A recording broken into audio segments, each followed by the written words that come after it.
yo, good evening, y'all. Hold on.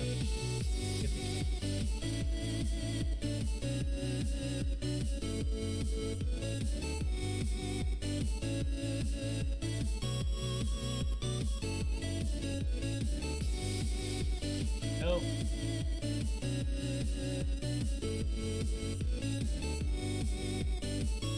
Friday to you.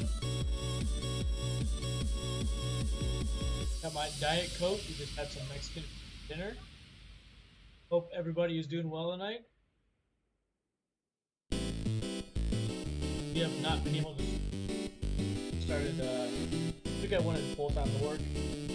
Open and close. Already know that my schedule is up. Working in the morning, afternoon, day. This week has been open to close.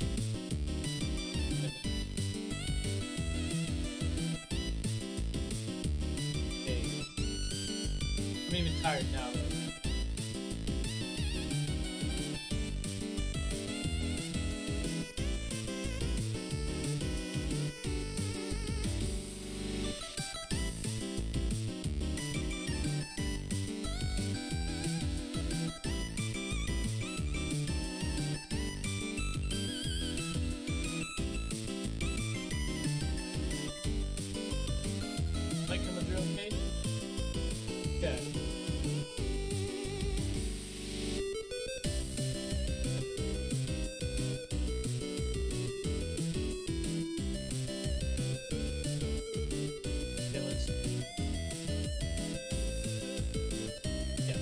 That should be good. Who's the mic cutting out at all?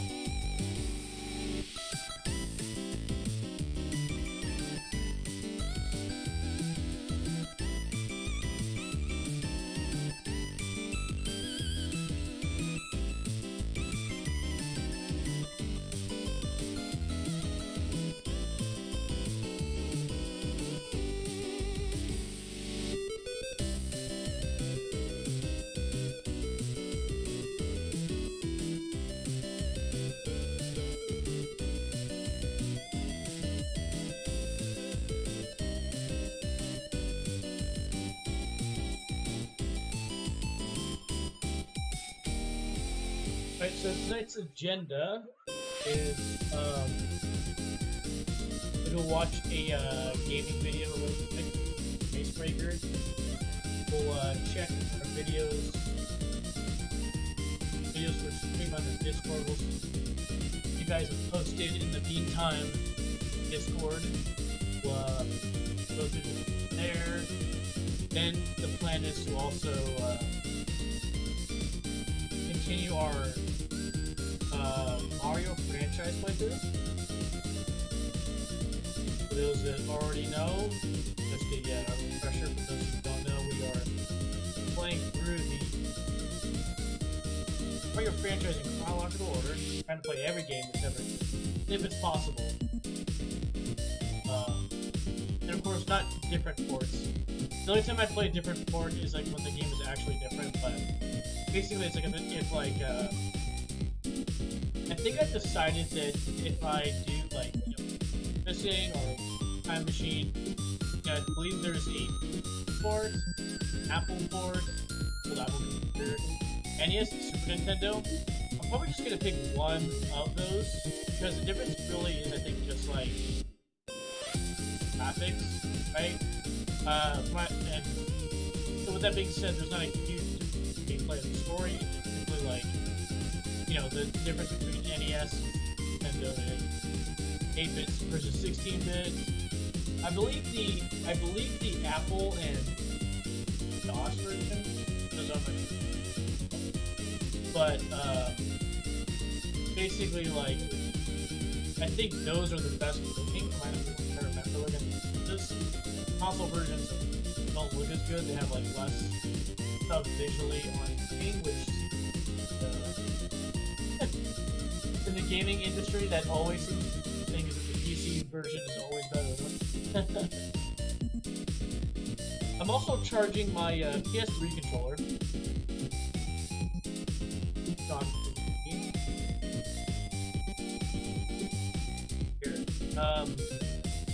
I just went through some pairing steps to make it possible to pair with the PC. Just so you guys know, so in terms of PlayStation controllers are really hard to pair with the computer. It's hard in the sense of it's not like plug and play. Xbox controllers, there is no third-party software, no update. I mean, unless you're using really old school Xbox controller, not even like the One S. I mean, like OG or like a video update, but that's not the standard. Basically, all Xbox controllers pair like as if it's supposed to work. The PS5, aka the DualSense, I think is the first controller that you don't need to work with. If you guys have a DualSense controller, let me know. I can try using them. But my understanding is that first of the PlayStation controllers one like normal pair like Xbox Pro controller. The PS4 still need an adapter. An easy solution is the 8-bit DO adapter.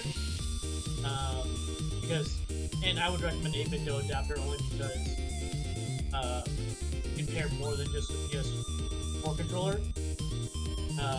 I know there's like workarounds where it's like these like third-party programs run, where basically transposes PS4 controller to like recognize it as an Xbox One controller, which in my opinion, that's the free route with extra steps. But my recommendation would be if you're a gamer and retro stuff and you like playing it speed, or for your Switch, the 8-bit DO adapter also works in the Switch and a pack. So like it's really good for if you wanted to like use a PS4 controller on your Switch. For a lot of other Bluetooth controllers that aren't Nintendo related. Your Xbox controllers. So yeah, as far as I know, those are two options in PS4, is that you can do a workaround or a program basically transposes your PS4 controller as an Xbox One. It's something to do with like, apparently if you tried to like link your pair your PS4 controller to PC, it's like your computer will recognize that it's a Bluetooth device, but like it won't like work or something, from my understanding. I think maybe there might be native support directly in Steam.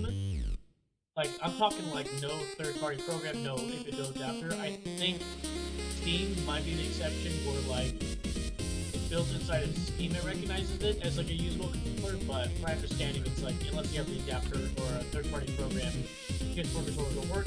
And even more so, PS3 controllers or DualShock 3 controllers will not work on PC natively. I don't even think there is a, you can look it up, I might be wrong, but I'm pretty sure there is no third-party program to get this controller to work. For this controller to work on your PC natively, I think maybe it has to be a USB plugged in directly. And even if you do that, it still may not recognize it as anything. And get to be connected, you gotta have it's USB mini, aka USB type B, USB type A. But anyways, I just did a installation of this to get it to work on my okay, so it natively doesn't work with the 8-bit DO, but 8-bit DO has this like README file of like how to pair DualShock 3 to PC, which it's like a baby's game. I just did it like while I was just doing the starting soon scene. It just took me a few minutes while I was starting soon from blank. I like tried to plug it in and I just like dual 8-bit DO pair against the controller. I just went through all the steps like in the just starting soon. It doesn't take long at all. Maybe 4 minutes. Less if you're quick. Less if you're click fast. And so now my PS3 controller is synced to my PC. Now the reason I want this controller synced to the PC is that, you know, being an emulation guy, I'm all about emulation because it's my daily driver. PC works great as an emulation station. So it's like all in one, all the games in one, all the different consoles. right? Retro, current, all kinds of stuff, right? That I can play it with. I can play it on my TV, my PC, it doesn't matter, right? But there is just something about like, you know, so the easy way is just to use like an Xbox One controller, or I've been using the Xbox Series X controller that I've been using on my PC, and that's the easiest route to go because again, that controller just pairs like nothing, plug and play. But it just, I don't know, there's just something about like playing like Super Mario 64 on Xbox One. This feels odd. It's very much doable, and it's fine. I just mean like, ideally, if there was a way to play like physical hardware with the OG games, and they would look like emulation games, like ultra settings, I would do that route. But we're not there.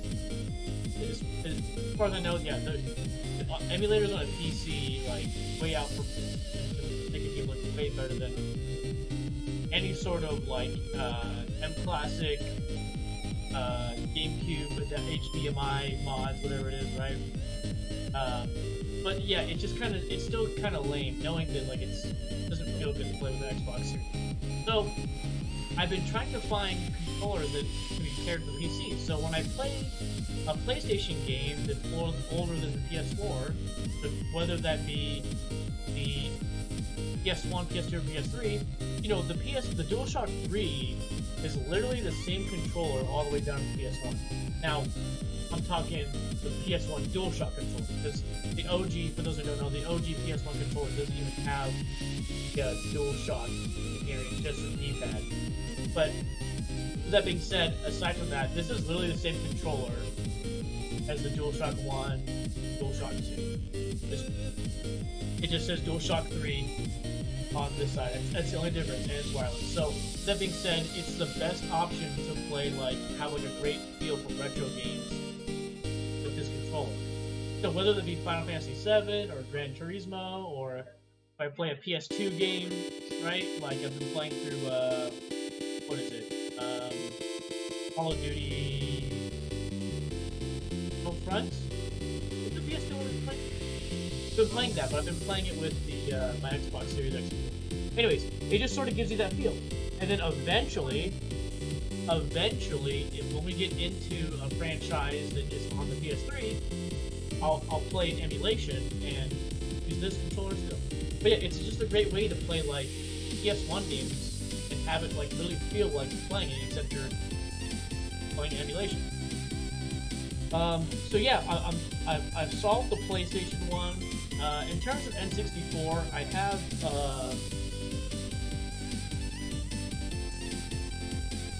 I got this one by Retrobit.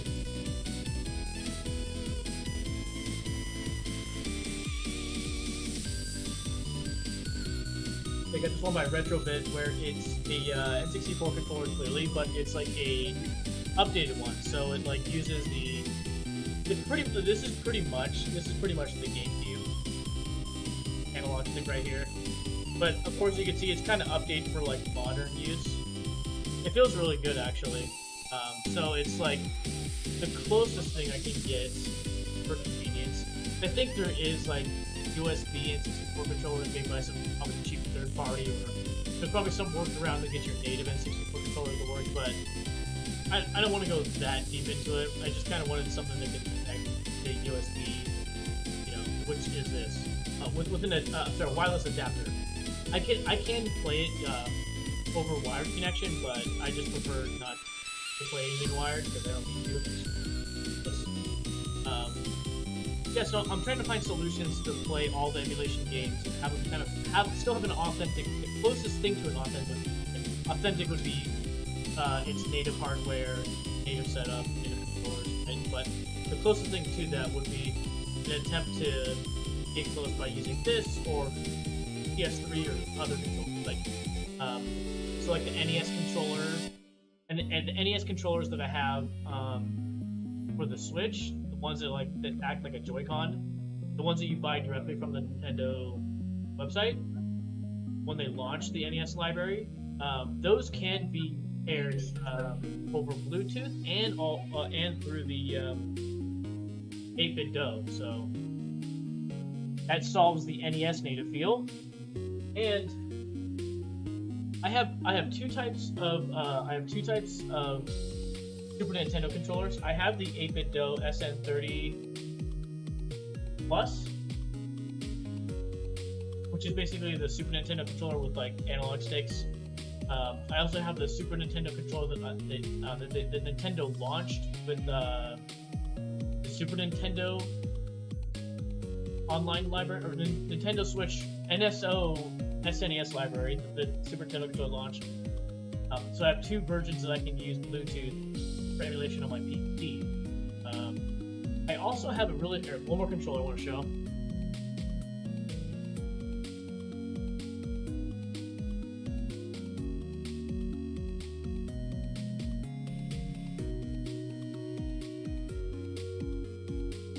So here is my Retro-Bit Sega Genesis, second gen controller. Here, this is the 6-button. Hey, no, touch, no, get back, baby. No. Daughter is literally trying to get into my stuff right now. Oh, did you step on the toy? Did you step on the toy? She stepped on the toy. She stepped on the block.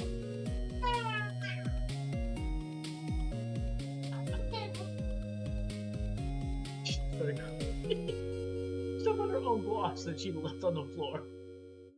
Oh, she got lesson learned, right? Those things hurt. Well, there's two teachers in life, right? There's experience and there's. So that was a experienced teacher. But anyways, back to what I was saying is I got this 6-button controller from Retro-Bit. It's the like this oak one, so it's like transparent, but it's like a black transparent color. Yeah, so it's the 6-button version. I wish Retro-Bit would make the button OG version. So it looks like the only way to get like an officially licensed 3-button Genesis controller might be from Nintendo's website. So I think so speaking of the N64 controller that I just showed, the N64 Retro-Bit I just showed, I kind of want the N64 and the Genesis controller from the Nintendo website that are made for the Nintendo Switch Online. So they have the 3-button Genesis. You can also get the N64 controller. They're both Bluetooth. Means they can connect to the Switch Bluetooth. They can connect to my PC Bluetooth. So those might be some pretty good options too. Because to be quite honest, I don't think I knew anybody actually growing up who had the 6-button Genesis. Let me know in chat. When you guys grew up playing? For those who grew up with the OG consoles, like early '90s, you know, like played Sonic, Super Nintendo, SNES on the Mario games, and then like when the PS1 and the N64 came out, like those millennials. If you're in chat working, let me know. Did you know anybody who had a 6-button Genesis? I didn't know anybody.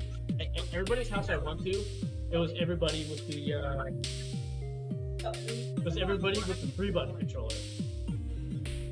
I also didn't even know there was a second generation Saturn controller. So 8-bit Do sells this 6-button Genesis controller, and they sell a Saturn controller, but it's like they've chosen to sell only like the second gen versions of both those controllers.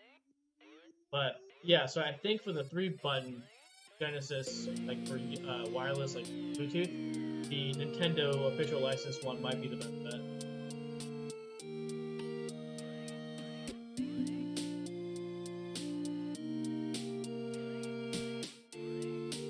Anyways, that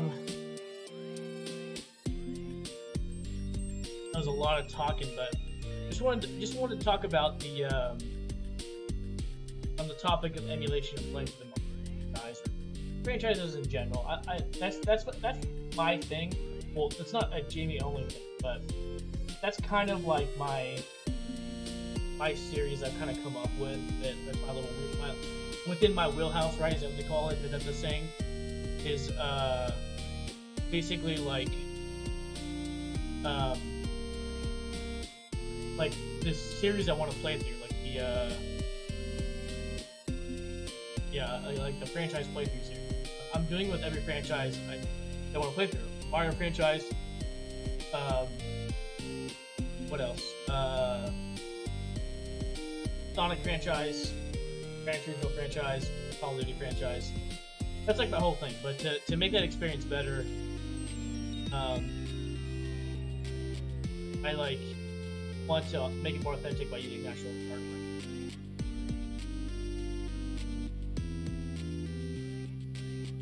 Or hardware that feels natural, like the OG stuff. Give me 1 second, you guys.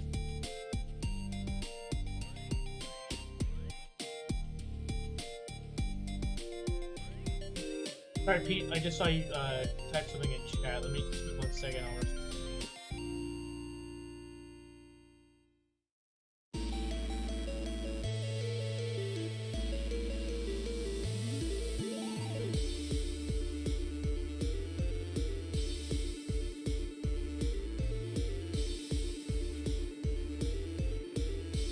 Let's see. Sorry, let me get to a chat, you guys. Hey, Nathan Esser, is it me or is the music overlapping your voice? Never mind crappy headphones. Yeah, let me know. If the music's too loud, you gotta let me know. Or if something sounds off, I rely on you, the viewer experts, to let me know because, I mean, you know, on my end, I'm not able to see what I'm able to see. I'm not able to hear what it looks like on the other end by pulling up my phone and doing this or watching a stream back. And sometimes I only find out by, oh, like, what's it sound like? But that's just kind of annoying because then my phone speaker gets into the mic and it just takes a long time. Or, you know, if I watch a video back, then I gotta wait till I watch the VOD. So if something sounds off, like, just what's your opinion? Don't feel like, oh, like, maybe it's just me and like everybody else is gonna be like, no, there's nothing wrong. Even if that is the case, even if that is the case, still say it because, like, you know, maybe the majority's wrong. I don't know. Let's see. Hi, diddly ho, Jamie. No, what's going on, Pete? My story friend had a 6-button Genesis, but he was also into fighters like Primal Rage. BG, need to go down to that. Okay, you got it.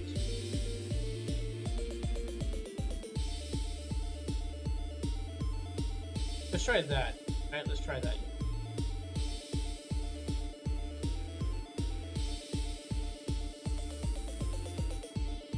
Like it's a little low and background is a little loud. Yeah, okay, good. Thank you all. Thank you. Okay, how does it sound now? I just lowered the music volume. Check, testing 1, 2, 3. How does it sound with the current adjustment? Let me know. Test, 1. This is to verify that the lowering the fader has made a difference. Chat. 150 out of 800 GP needed for my flying mount. Ooh, boy, that's a long ways.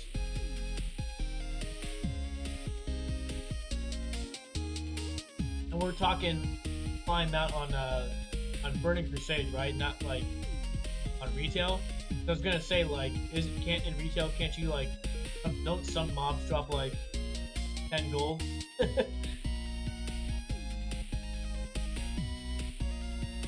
Add lower. Okay.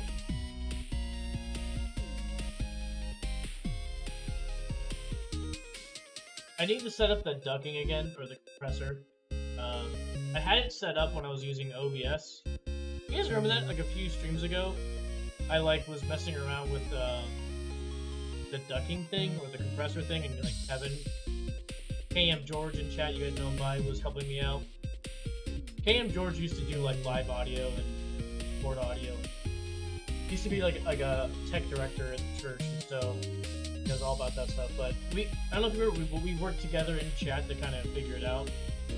If you remember from like the last couple of streams, I mentioned that like switched back to Streamlabs because I wanted to do multi-streaming, but I wanted to stream to like places like Trovo and Facebook Gaming at the same time. because Restream.io is what I was using with OBS. And Restream.io lets you multi-stream a lot, but it won't let you stream to Facebook games. Retail have had a flying mount since we were co-workers. Oh, wow.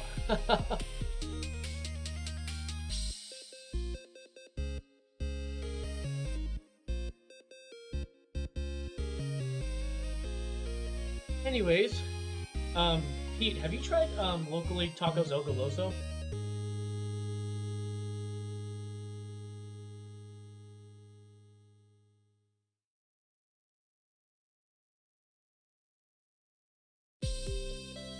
Okay, check, check, check. Testing 1, 2, 3.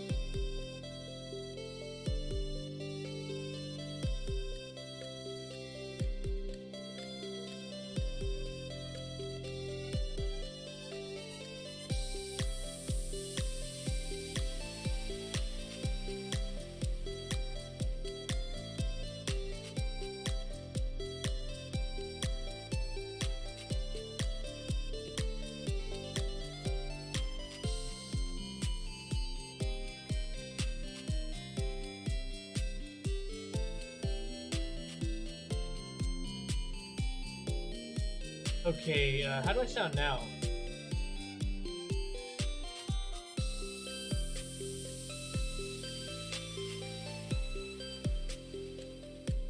There's like a 30 to 40 second delay here. Okay, interesting.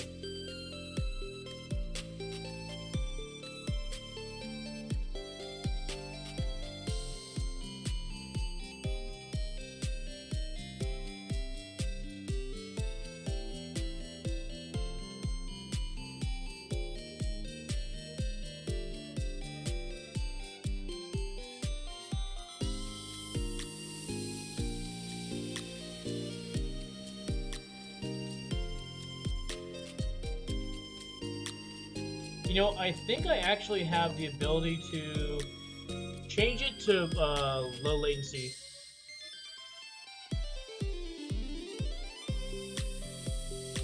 So like, right now it's set to normal latency, and I think I used to have it set to low, but I was messing with some settings and things weren't running right, so like, I had to tune it back. So there is a reality that like when you do like low latency, which are YouTube, it like requires more, so I was having some issues with Streamlabs, so I was like, okay, let me just tune everything back and then bump it up a bit. You sound fine. Okay, good, good.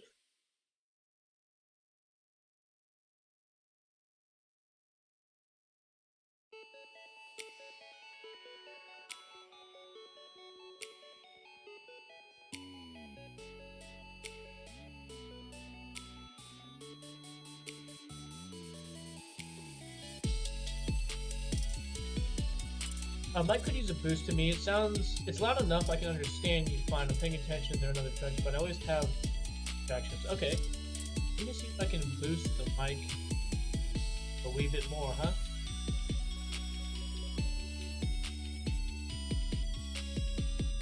Okay, that was a tad.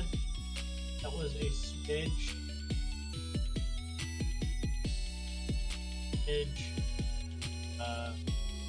Dialed up a little bit. 36.84 seconds between when I send a message and start on broadcast, and I use my tap watch. Nice. Okay.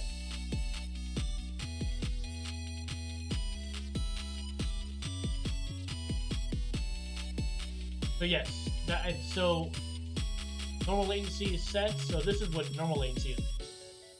I'll remember for the next stream just the latency. I can't switch it midstream. I'd have to stop the stream. Mess with anything. But yes, know that there is a low latency option, and remind me if I forget next time. We'll switch it to that option. There's actually a third option. YouTube, Twitch does not have, or Facebook, or Trovo, I don't even think. Like Twitch, on the streamer end, you can set it. Now this is all the streamer end, not the viewer end. But Twitch has an option you won't find it in your OBS settings or Streamlabs. It's in your own like channel settings on the Twitch website. change it to low latency or normal latency. And the same goes for YouTube. You change the latency setting on YouTube in the YouTube Studio itself. So YouTube has a third option called ultra low latency, which apparently is like instant. So literally, as I'm finishing this sentence, you're also hearing me finish this sentence at the same time. It's like ultra low. It's like instant. And low was like what, 1 to 2 seconds or something like that. 3 seconds, like when I was using low like a few months ago, right? So I can only imagine ultra low literally being like if we're in a Zoom meeting or in Discord.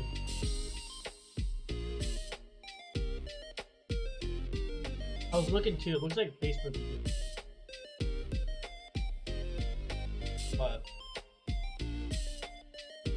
Pete, do you have work tonight? Oh, Mason, I got a question. Have you messed around with Elder Scrolls Arena or Daggerfall? Like, my goodness. Those are hard. I think Daggerfall might be like a smidge easier to use, but Arena is pretty terrible in terms of using the controls.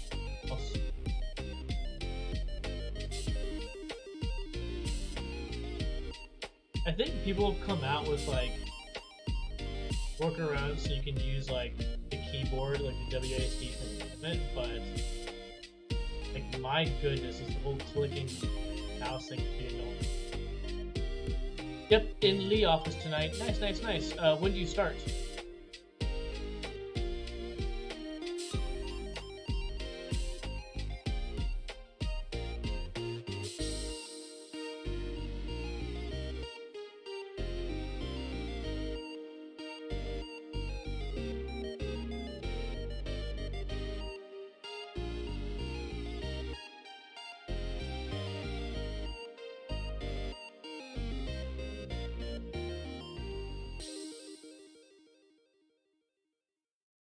I spent a few minutes with Daggerfall a long time ago, but it was too dated then to get into it. I know there was a pretty big fan remake of it. Oh, interesting. Well, you know what would be smart of Bethesda, but I know they won't do it based on how long it's taken to get them any freaking game out. They should really think about doing their own remakes. Gosh, dude. Have you guys? I know you guys noticed, but you guys have noticed how we're like in the era of like everybody's doing remakes now or remasters. You know, it's like Bethesda themselves should literally think about like going back to their old IP, mastering it for like, you know, current gameplay, current experience. 2200, 10 p.m. Oh wait, hold on. You start at 10 tonight, dude? That's like super late compared to what you usually start at. Oh, okay.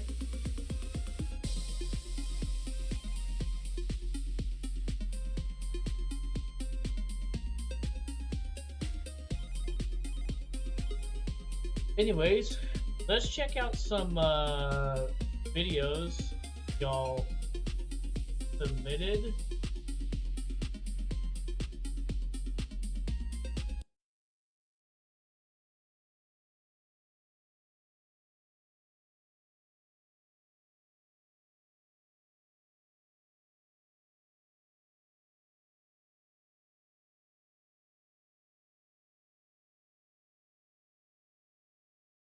Alright, looks like Nate submitted a video.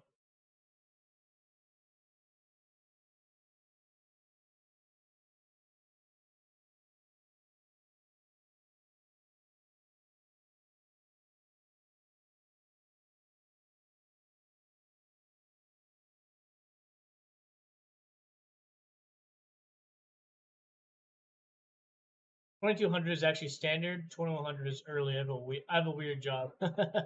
Yeah, weird hours, huh?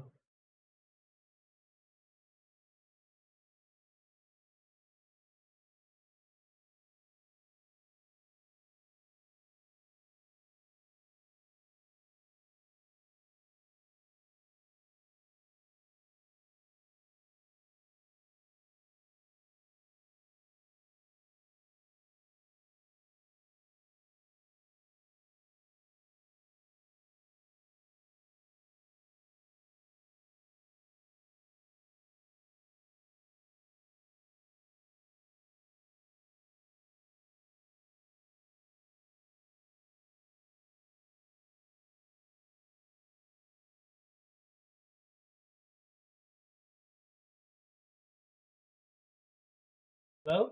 Hold on one second. Somebody's calling my name. Hello? Ma'am? Where are you? Hey, what are you doing?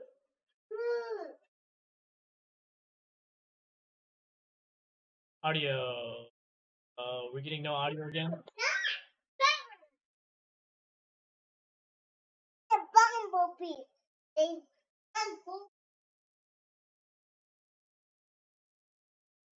Nobody from the video we were watching. Okay, let's try something, folks.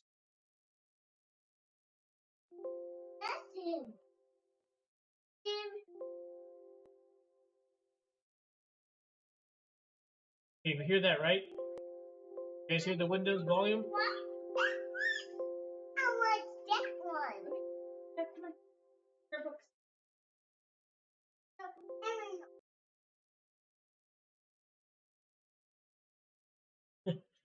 Would you say Korwa Nadesuka? Korwa Nadesuka? If you've never heard of them, they're the ones behind Sailor Moon, Dragon Ball, and One Piece. Looking at the packaging for these two videos, we can see the text Toei Co. Limited Educational Video Sales Department. It seems that in the late 80s, Toei had an entire department that worked on these types of educational videos. So, first off, I want to take a look at Super Mario's Fire Brigade, which you can actually watch online. Despite you guys hearing audio there's still now? a lot of mystery surrounding this video. Off the bat, you'll find no mention of Super Mario's Fire Brigade anywhere on Toei Animation's website, and usually Toei are pretty good at listing all the shows they've worked on. But it's not just that. In the end credits of Super Mario's Fire Brigade, another anime studio is mentioned, Studio Junio. It seems as though Toei Animation may have outsourced the actual animation work to another, smaller studio. But that's enough behind the scenes. Let's give Super Mario's Fire Brigade a watch. So here's how the story goes. A girl called Kaoru and her little brother Tatsuya are playing games on the TV at home. Their mum comes in to tell them that she's about to go shopping, and while she's speaking, Kaoru notices something. Hold on, you guys keep watching. I'm going to say again. So once their mum leaves, Kaoru and Tatsuya head out into the neighborhood to try lighting these fireworks. Nearby, Mario and Luigi are doing repairs on their truck when they hear these fireworks going off.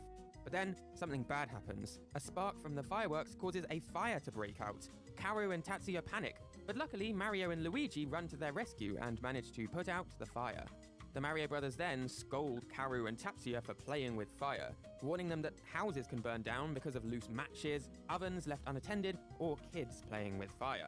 So Kaoru and Tatsuya learn their lesson and go back home. Some time passes, and by the evening, their dad gets back from work, and he is totally drunk. Kaoru starts to run a bath for him while he smokes a cigarette and chats to Tatsuya. But then, the building starts shaking. It's an earthquake. While the whole family starts to panic, Kaoru notices the pan on the stove is about to boil over. To prevent a fire, she tells her mum to turn off the heat, while she runs to the bathroom to turn off the bath. Phew, crisis averted. That is, until Tatsuya notices their dad's cigarette, which has fallen onto the carpet, still burning. In a panic, their dad stomps out the cigarette, and he gets told off by Kaoru and Tatsuya for not being safe around fire. But just as things have calmed down, Kaoru notices something outside the window, a fire which just broke out in another apartment. They call the fire brigade, which hurries to the scene of the fire. And the two firefighters who enter this burning apartment are Mario and Luigi. They rush in and manage to rescue a mother and her baby who had passed out inside. Mario and Luigi carry the two to safety, where the crowd watching cheers them on. Finally, Kaoru and Tatsuya approach Mario and Luigi and tell them that they now understand the dangers of fire. Life moves fast. You hurry here, you rush, everywhere.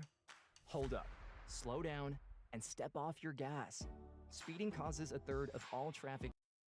Bro, why is your check? Who made this unhinged commercial? Look at this person's check engine light is illuminated. Look at they've got every light illuminated that's possible on the dashboard. Like, you know when you turn on your accessories and like if you leave it on, you're like, whoa, all my lights came on. There's something wrong. It's like, no, dude, that's just the nature. When you turn on the accessories, all the lights go on. Look. But they're like showing the car like driving. But here, let's also include a check engine light. It's like this person like that made this like clip was like unhinged, or like this is the only footage you can get. Like, hey, like let's shoot this footage. Jimmy, can we borrow your car and I ride in the passenger seat while you're driving going 80 miles an hour with your check engine light on? dents in California. Like, what's the fast down. context behind Go this? safely, California.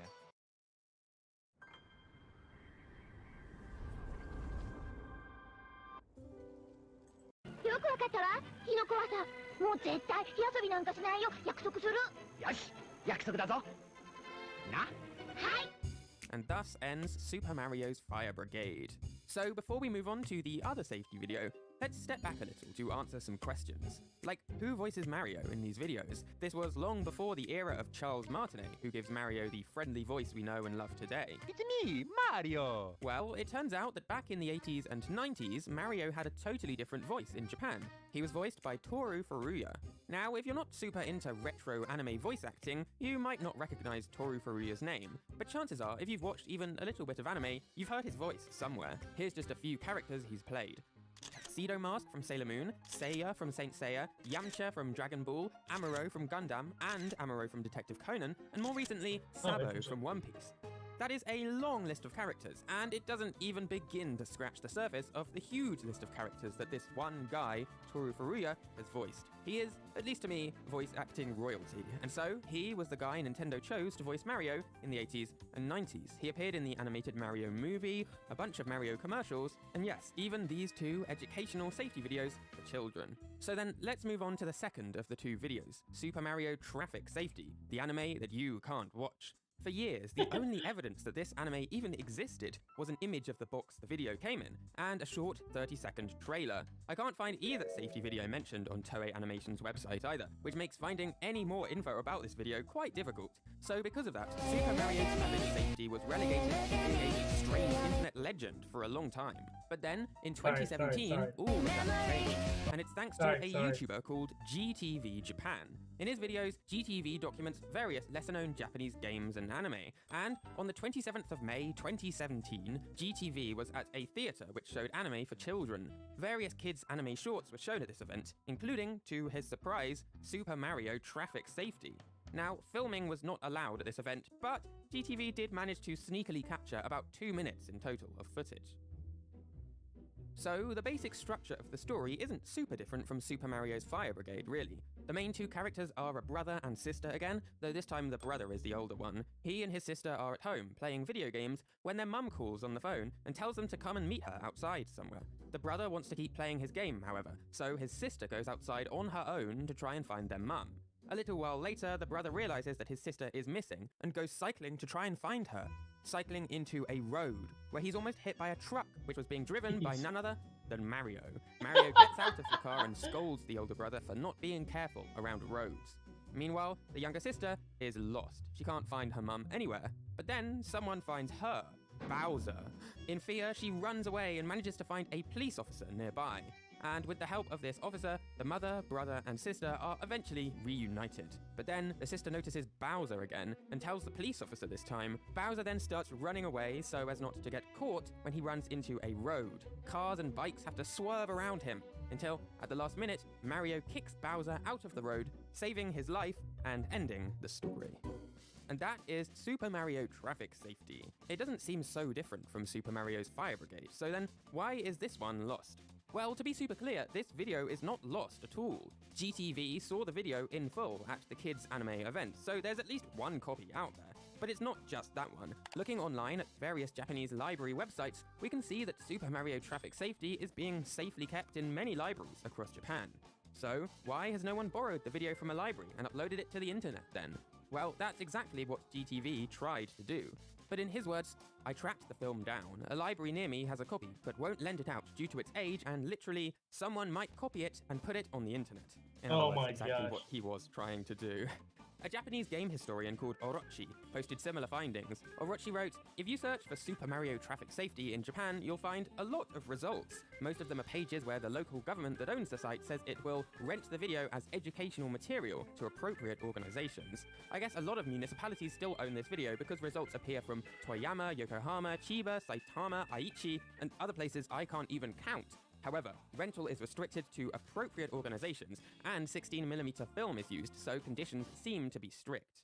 So for the time being, Super Mario Traffic Safety is a pretty unique case. the anime is not lost. In fact, it's being kept in very safe hands across Japan. We know that for a fact. But if you want to watch the video, then that's a completely different matter. Unless you're a Japanese school, it's unlikely that most libraries or local governments will allow you to borrow this video. But then, how did Super Mario's Fire Brigade end up online? Well, this is going into more speculative territory, but I would imagine that although the video has similar restrictions to Super Mario Traffic Safety, one library or government somewhere in Japan allowed the video to be borrowed anyway, when maybe it shouldn't have done, and the person who borrowed the video uploaded it to the internet. Perhaps in the future the same will happen to Super Mario Traffic Safety. There's a lot of libraries in Japan, and all it takes is one person lending out the video to a preservationist for it to find its way online. But until and unless that happens, Super Mario Traffic Safety remains a Mario anime that you can't watch. And there's something kind of special about that, I think. Thanks to GTV for allowing me to use his footage of Super Mario Traffic Safety and for answering my... Pretty cool, Nate. Thanks for the video submission. If you guys got any more video submissions you want to now on stream, during this just chatting portion in Discord, there's a videos for stream in Discord. It's right under self-promotion. So if you have anything wants to watch on stream you think would be appropriate for content review, let's do it. Okay.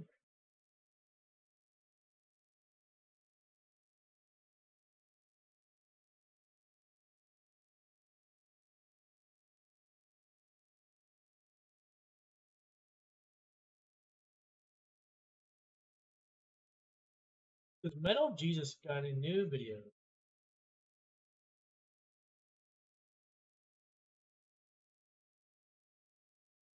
That was weird. Yes, it was. Also very interesting how they like have such a like lockdown. Who's allowed to see that?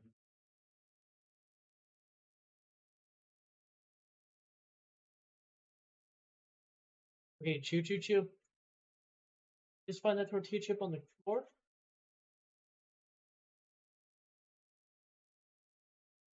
Oh, okay. Hey, come here.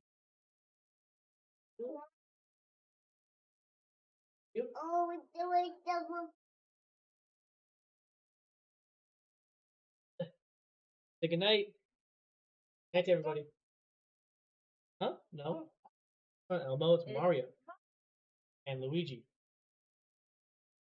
Mario and Luigi. See?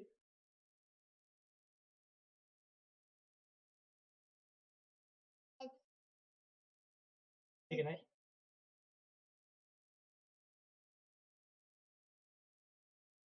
Background is space. The James Webb Telescope. Hey.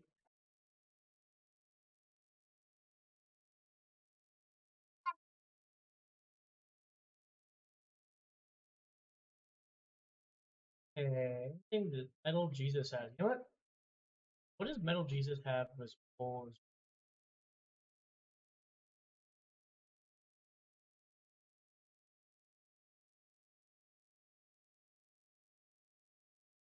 Zoe! Bobby, thumbs up. Let's watch this old Metal Jesus Rock video.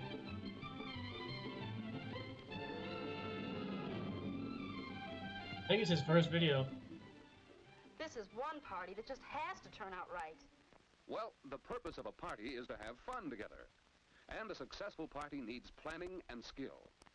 Whether it's a special carnival designed for gay entertainment, or a game party in a home, a birthday party,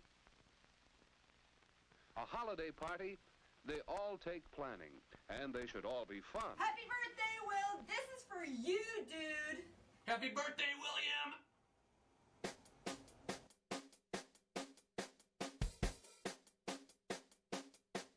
Happy birthday to you! Happy birthday to you! Happy birthday, dear William! Happy birthday to you! This is the second verse. I totally forgot about this. Dear William! I feel like doing aerobics. Hornet pills. William's 12th birthday is today. But I'm not gonna be in Texas. in Seattle. William's a pretty cool guy. And he rock. Yeah. Run out of lyrics, buddy. But I'm going for it. I'm doing it for you. Here we go, one more time. Happy birthday to you. Doesn't his wife like actually play drums? Right? Like she's not just like pretending to play like for the video. Like, well, she is, but I mean like she actually plays. Yeah, there's more where those are coming from. Oh yeah, and you're gonna like every one of them. All right. Leave on time and courteously too.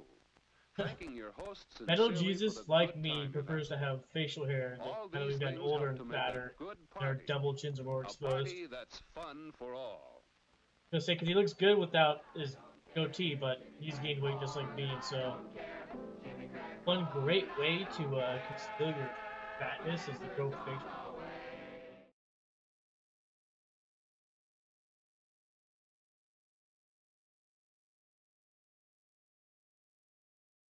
Atari 2600 Hero review?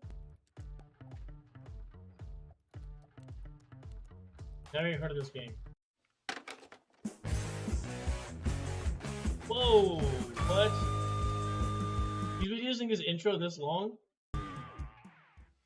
Hey Retro Gamer fans! Oh, Dream This Theater! is the Metal Jesus, and I'm here to talk about one of my all-time favorite games. It is called Hero for the Atari 2600, created by Activision back in 1984. It is a platformer, and it is great even to this day. As a matter of fact, Retro Gamer magazine, which we all love and respect, recently called this one of the greatest Atari 2600 games. I would go so far as to say it's one of the best games of the 1980s. I'm going to show you some footage, talk a little bit about the game, and I hope that you will find a copy of it and love it as much as I do. Alright, here we go. Developed by Activision in 1984 for the Atari 2600 by a programmer named John Van Ryzen. It was later ported to the Apple II, the Atari 5200, the 8-bit family of Atari computers, the ColecoVision, the Commodore 64, which is another version that I also had with slightly better graphics, the MSX, the Sega, and also the Z. Wow. So, I mean, the X NES was clearly out at So this time, was it Hero not? was So out they there were still actually on a lot making of different games for platforms the and loved by a lot of people like myself. older simply because it was generation so console unique at than the time. the NES. There was nothing quite like it on the Atari 2600, and Like, it looks it kinda pretty blows good. my mind a Obviously, little it's like bit the to try to graphics aren't as good as the think, you know, NES, but as a like, kid, I mean, I don't even know how I heard about it's this good game. for It was in what it is. 1984. Essentially, the Atari 2600 was starting to look a little old, and a lot of people were playing the original or you know, we were sort of moving on to different consoles, and the NES was coming up, and Oh, here's the this NES little wasn't out by platform this game time? called Okay. Hero that frankly was light years beyond a lot of other games, especially at the time. Hero stands for Helicopter Equipped Rescue Operation. As you can see by the footage here, it's a platform-style action game set in a system of underground mines, and your goal here is to try to capture or rescue a miner before the air runs out, which is why that little bar on the screen there is slowly sort of diminishing. That's sort of your timer to get through the mine and sort of help the guy. You play a hero named this game looks freaking Roderick great Hero, for its time. and he has a helicopter pack. He has a laser, and he carries dynamite with him to blow through thin walls. So, this Some is of the like what things it that looks like to were push kind like of a unique console about this to its game, boundaries. Right? I the mean, first thing that comes to mind is just the this looks controls. way better than it's like the They're 2600's like spot earlier on stuff. with the Atari analog joystick. It's just simply incredible. It's funny because recently I played this game on the PlayStation Portable. There's a Activision released a compilation. I played it on, you know, the. I think I also have it for the PlayStation 2, and nothing quite feels right. I think if you are someone interested in this game and you get it on one of those sort of compilations, and maybe you find it too difficult, or maybe you quite don't get it, what I would say is that actually that you really do need to play this on the original Atari 2600 because the controls are incredibly Okay, so it looks like in tight, Japan, the Famicom sort came of out in optimized 83, for North this America game, 85, so that they haven't been able to yeah, sort of this was capture like on a lot of these, you know, newer consoles. the end of that Also, generation, another thing that I right? want to talk about is just the graphics. fairly simple, but yet very effective. You know, the blinking red is. You're saying Hero's awesome, you know, so hot I'll have to lava try it out. or hot rocks that are heated up.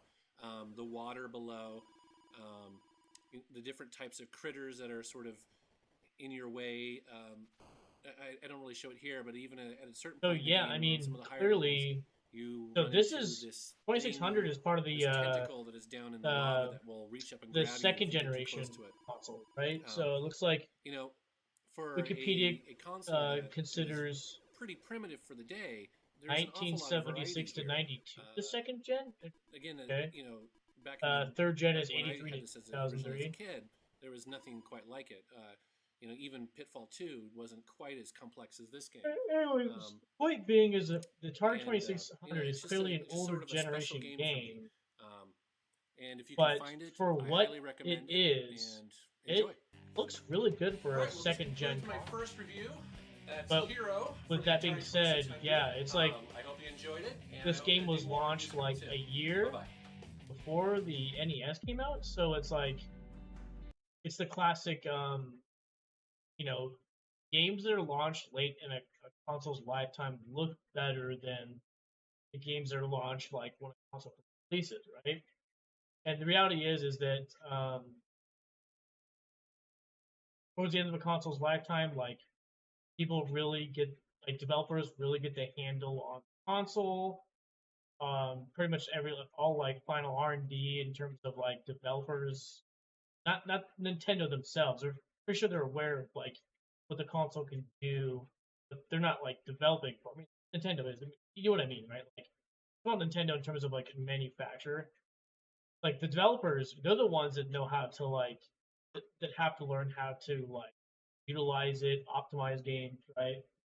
So with that being said, that's generally the case, right? Is that like games that come out right when a console launches are usually not as good in terms of optimization and how it looks, performance, compared to the games that launched like the last year or two of the console's lifetime. Because again, by that end of a console's lifetime, people finally understood how the console works. Developers again are optimizing, boosting performance, getting more out of it. So that makes sense. That game came out like what, a year before the NES.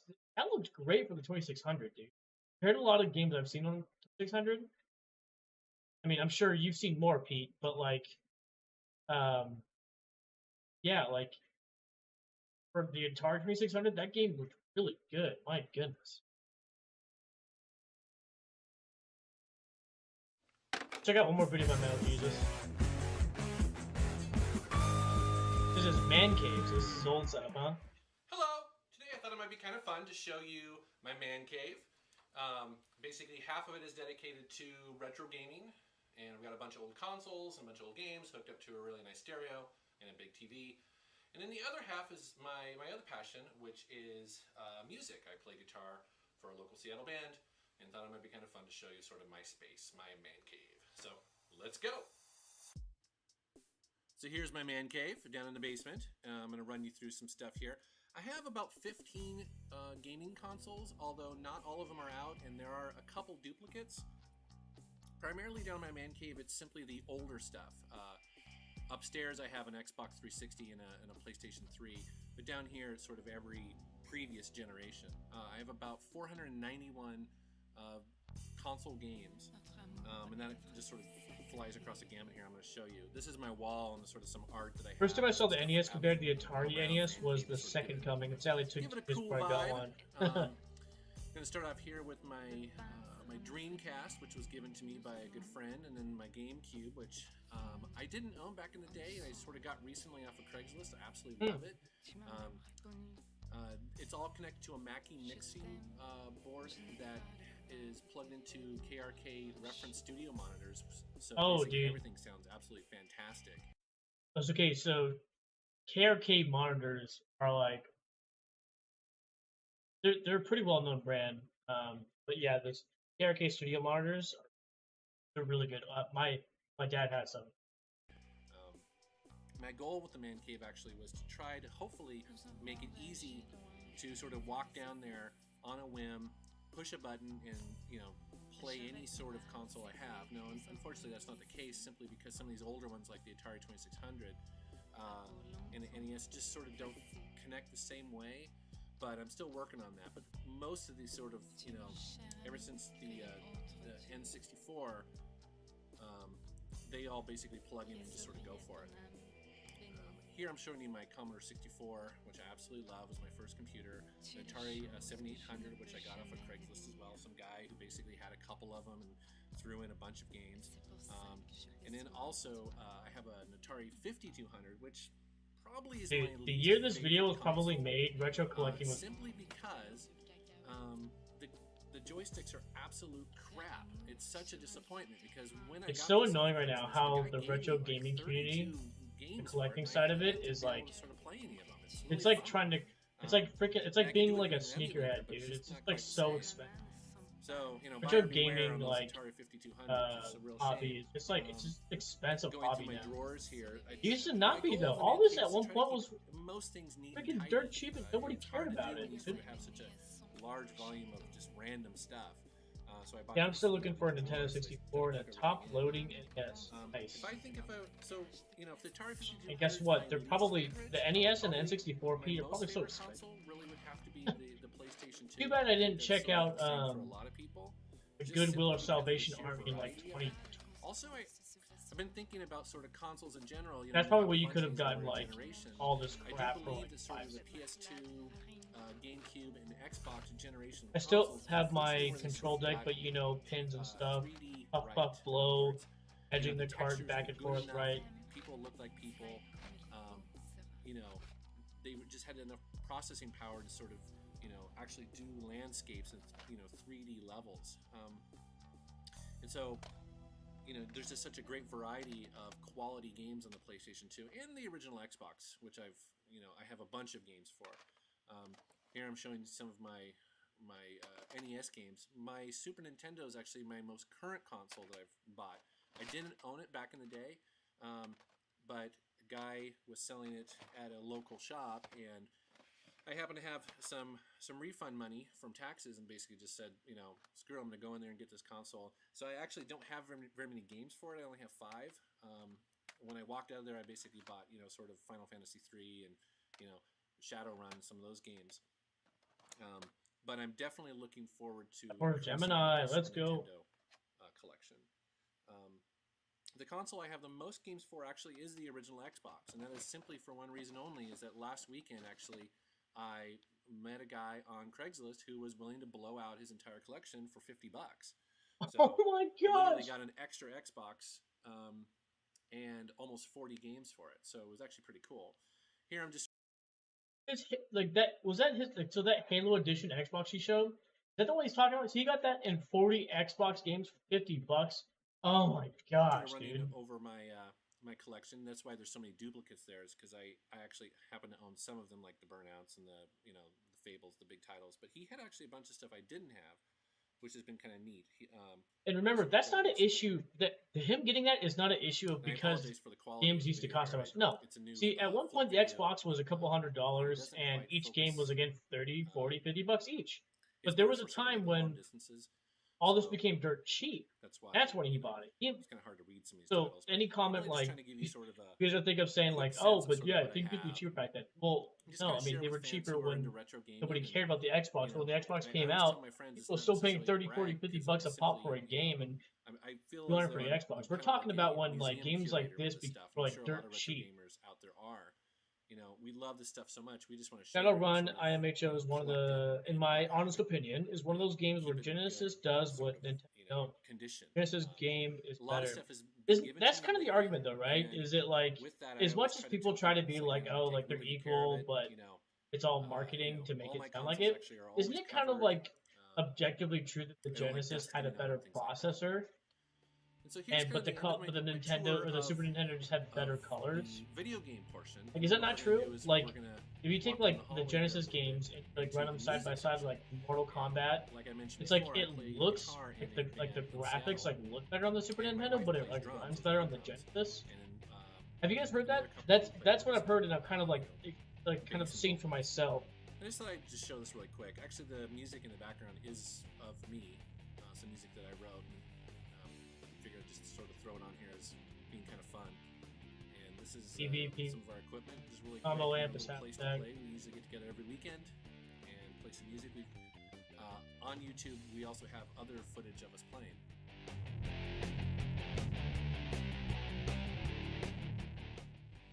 All right, that's it. That's my man cave. It was really fun to share it with you. I have a great time down here. I love playing games, love playing music, have lots of friends over. So, thanks for watching. Check you later. Bye.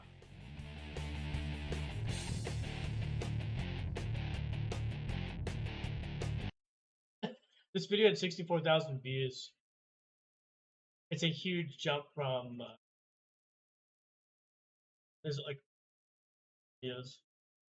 Ones before that. 14K views. Anyways. Wow. Kind of interesting watching the old Metal Jesus Rocks videos, huh?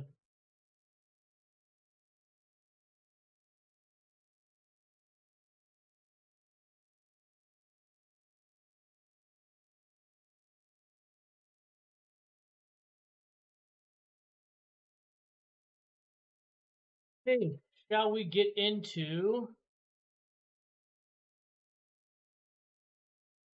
playing some games now, huh? Something. It's gonna work.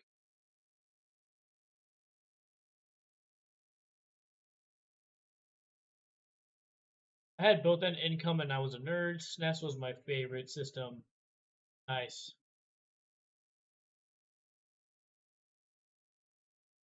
Heck. Oh, you know what?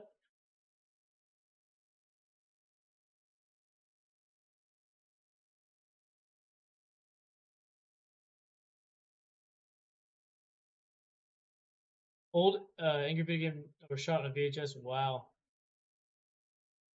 I'm sorry. Did I say Angry Video Gamer? I meant Metal Jesus Rock. But old Angry Video Game Nerd on that topic is pretty sweet.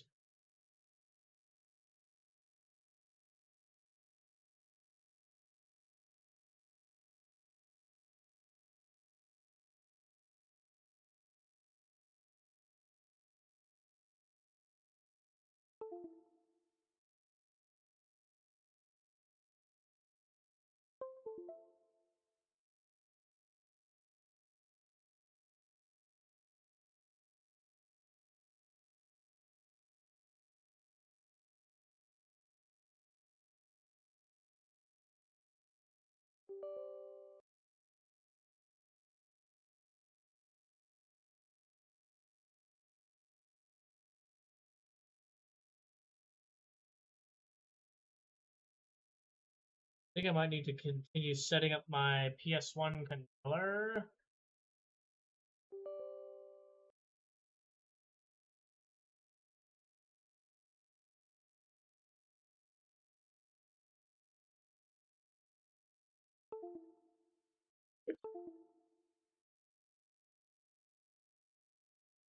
Damn.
Oh well, go back to the Xbox controller.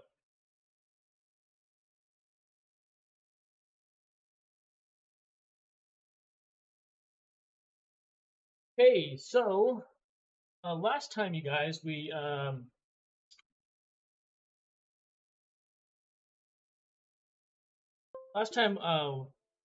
left off where we're supposed to be playing Donkey Kong 2.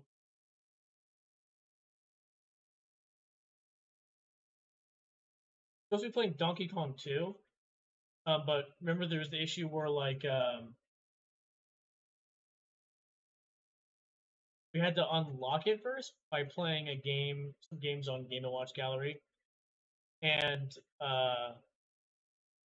like, well, we need to grind, playing some more games, and I was like, well, I think I'll beat Lion off stream. I think we talked about last time, Nate. So actually today off stream I beat Lion. So we have 50 stars now on Game & Watch Gallery 3.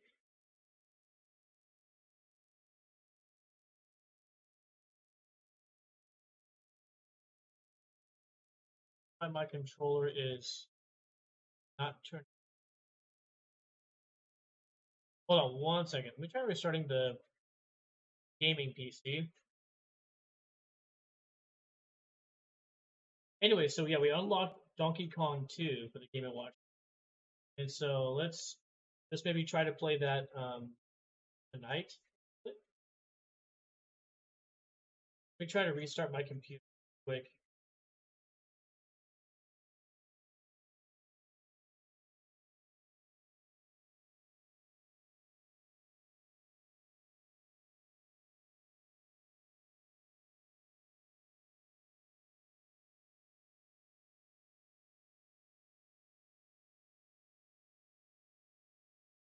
There we go. Now it decides the pair.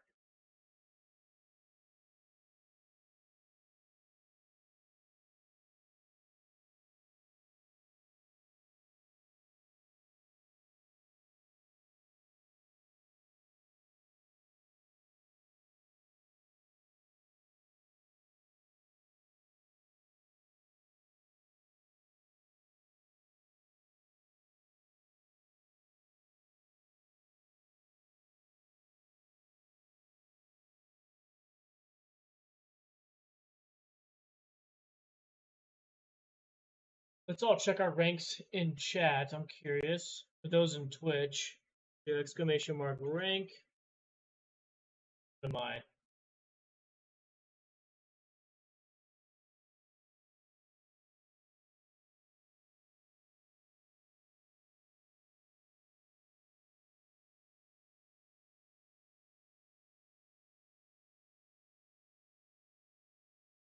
Try it one more time. Exclamation mark rank. There we go. I just got chat up and running at the right time. All right, me and Mason, we both looks like we are both on the drip coffee tier. By the way, did you have some coffee this morning, Mason?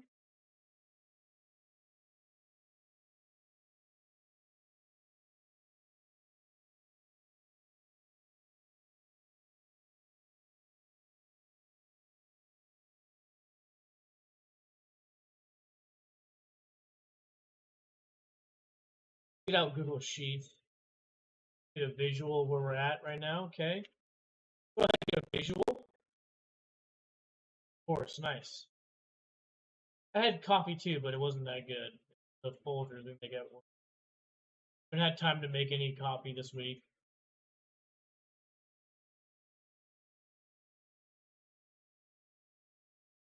Yep, so we're currently on Donkey Kong 2 on the Game & Watch Gallery. Oh boy. So after we beat Donkey Kong 2 in the Game & Watch, our next game is Donkey Kong 3, the arcade, or the NES, which we have the NES version because of the Nintendo Fine. So wow, 2 Donkey Kong games in a row. Yes, I did. Awesome, awesome, awesome. And it's Mario's Bombs Away on Junior Math. I'm just curious, how much? I think we need to. What do we need to buy? Oh, Donkey Kong. Pretty easy.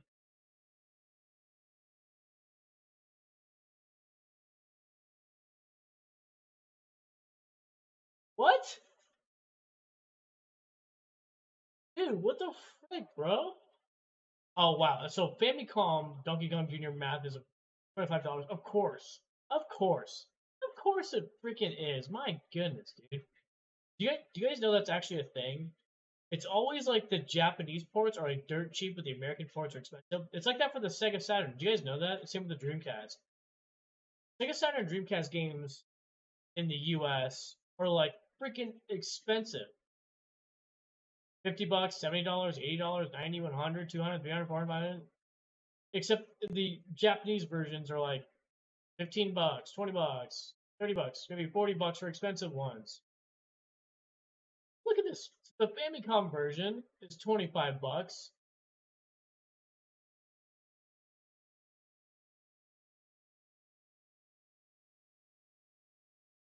Which is not bad. Maybe I might buy it. Or I can get the US one and it's 200. What is that? Why? Why is that a thing? It's so annoying, bro.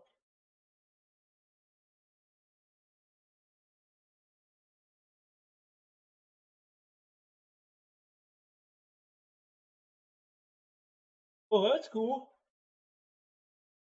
This is the Donkey Kong Jr. Math Sensu box. Oh, that's Sensu lesson on the Sharp C1 Famicom. So I think that's what that is. That's $400.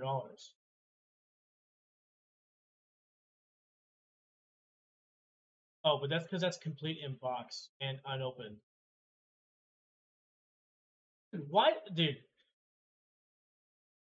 Have you guys ever noticed that the Famicom games look so much cooler than the US counterparts? My gosh, we had the stalest versions of both the Famicom and the Super Famicom were freaking boring and bland compared to yeah, the NES and the Super Nintendo are so freaking stale compared to the Famicom and Super Famicom, dude. Yeah, it's funny because Saturn did it better in Japan. Saturn and Dreamcast did both better in Japan.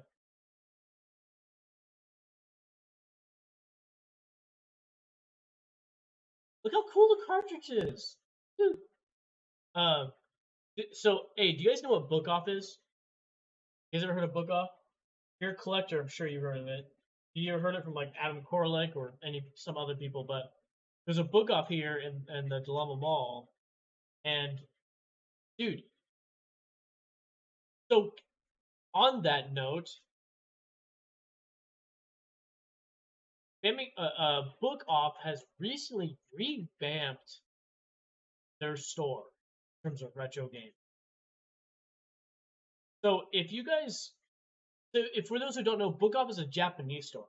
They basically opened up U.S. location, and it's known that if you go to the Japanese locations in Japan, that like it's so much better than the U.S. counterparts.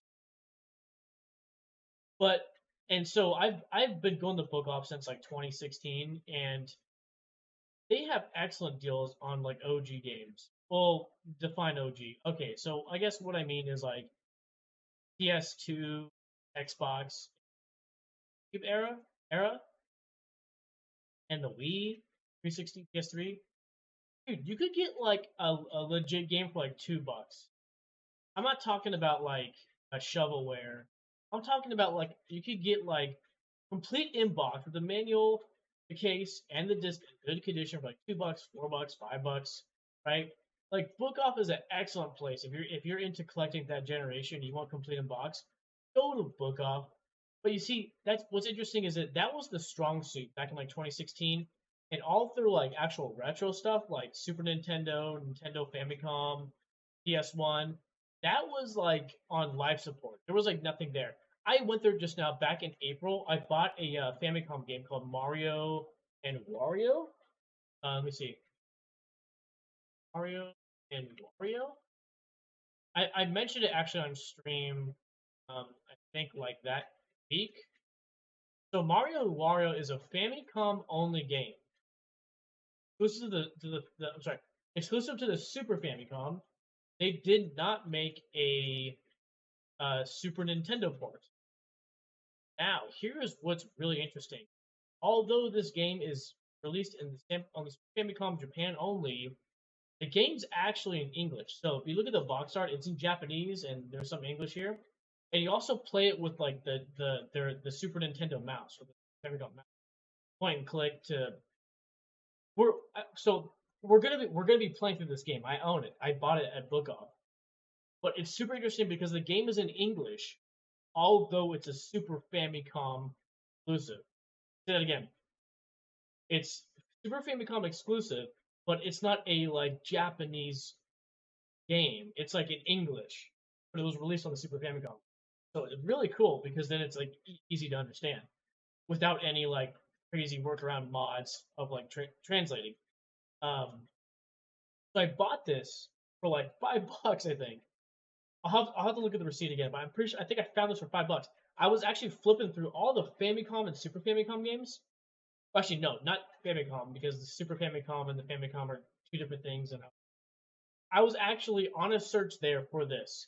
I went there, so I didn't go there knowing that they had Super Famicom and Famicom games. That was the point I was trying to make. When I went there back in April, they had a crap ton of Famicom and Super Famicom games, more than Super Nintendo or Nintendo, which is interesting. But it makes sense because it's a Japanese store in essence, right? They're here in the U.S. So yeah, there was like barely any Nintendo or Super Nintendo. It was all Famicom and Super Famicom. I mean, you guys, drawers right now, probably still there right now. There's drawers of Famicom and Super Famicom, like those plastic drawers in that Metal Jesus Rocks video we were watching, plastic ones. They had those at Book Off, but full of Famicom and Super Famicom. With that point, on that point, Famicom games are beautiful. All these different colors, oh, they look so cool. But anyways, so when I went there, I was like, oh my gosh, they have all these Super Famicom games. And you know what I said? I was like, you know what? Let me see if they have Mario and Wario. Now, I kind of went into it going like, they're probably not going to have it because this might be like a well sought after game. You guys, I must have spent 20, 30 minutes flipping through games like just like the dudes from Big Bang Theory when they go to the comic book store. Have it. That was like me with like the Super Famicom games. I was like, and I must have went through like 10 plus drawers. This took like 20, 30 minutes. When I came across this must have been the only version, the only one in the whole. I quickly picked it up. I was like, oh my gosh, wow. Actually, I think it was either 10 or $15 I got. Oh gosh, no, I might be wrong. I actually have it $4.99. Anyways, I got this game, guys. I got this game at Book Off. I didn't think I was gonna find it there. I was hoping. It turned out I found it, but I thought I would have had to go the eBay route and get it that way. It was so cool to just go there and like. It was so fun to search for a game that you want and find it. Because as of right now, most stuff I'm buying digital, like PC gaming, and if I want to buy a game for the Switch, it's like I'm buying off Target, I'm buying off Best Buy, GameStop, and it's just like I'm not really doing the in-person experience anymore. So it was a fun experience to go, oh, I wonder if they have this, and finding it, spending all that time going through it and looking to find it. It was really cool. But anyways, found this, and on the point of Famicom games looking awesome, all these different colors, and we got the stale rectangles, the stale squares. Anyways, with that being said, it looks like yeah, Donkey Kong Math and Sansu Lesson. Well, it looks like the Sansu Lesson, that one was expensive because it was like unopened, but I think I could probably get Donkey Kong Junior Math and Sansu Lesson, the Japanese ones, like cartridge, which I think we just saw loose, like 25 for Donkey Kong Junior Math, and then Sansu Lesson was pretty cheap too.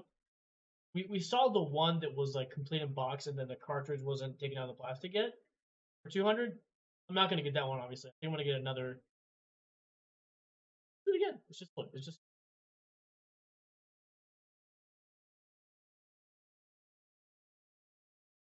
So look, this is 25. Uh,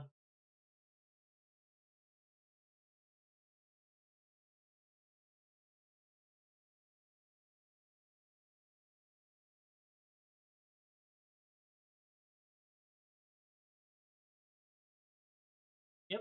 Not gonna watch me type my password in live on stream.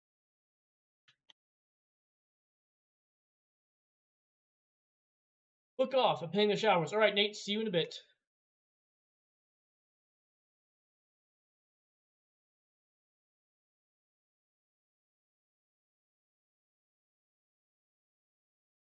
So it looks like. Look at this. So this one's 58. Donkey Kong.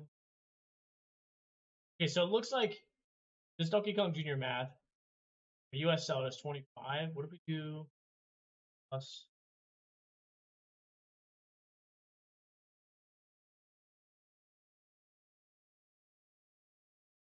The.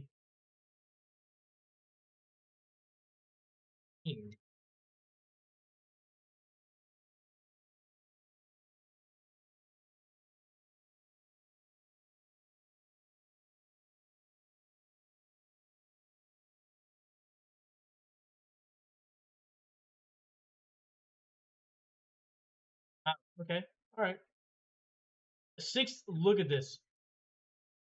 This Donkey Kong Jr. Sensu Sabi.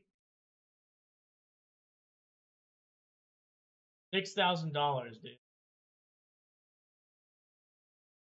Jeez Louise, man. Come on.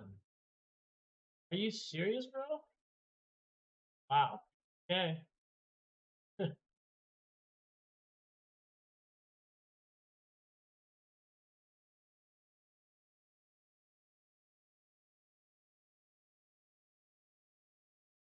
Okay. Okay. Well, with that being said, geez. Let's get into playing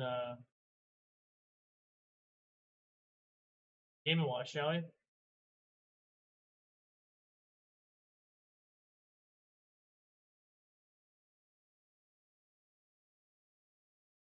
Let me bring.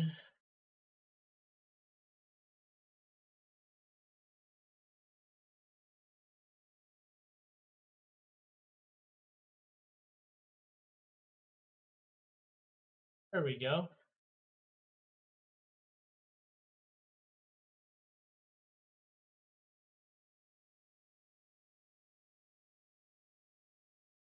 There we go. Okay. Start up Game & Watch Gallery 3.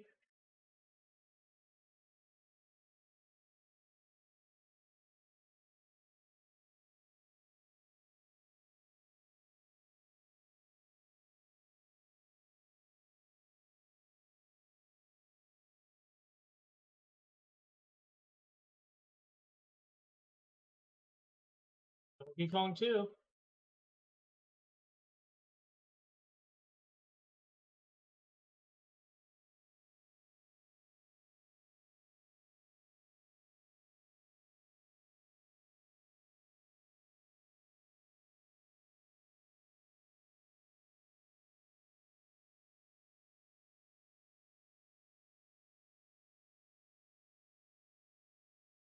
Okay, what are we doing?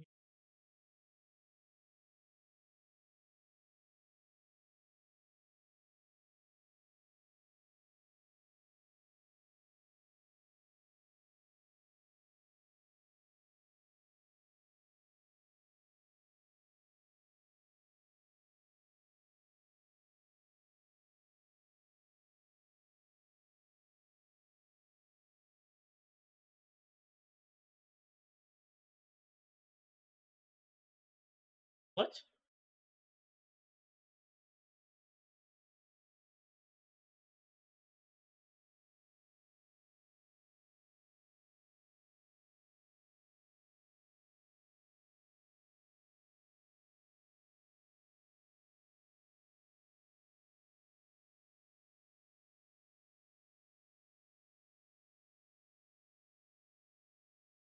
What in the... Dude, what?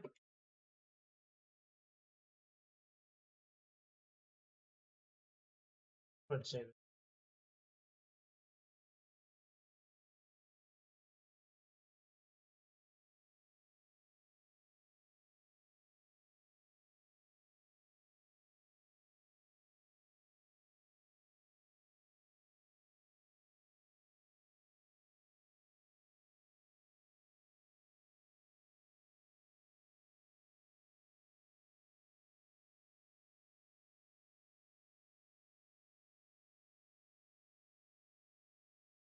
Dude, what in...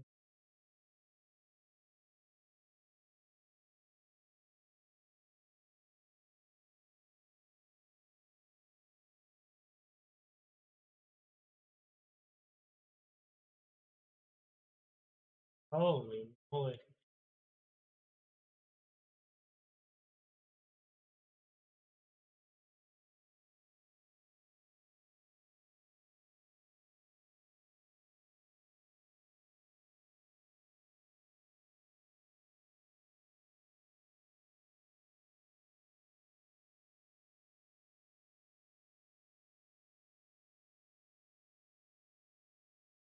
Oh my gosh, dude.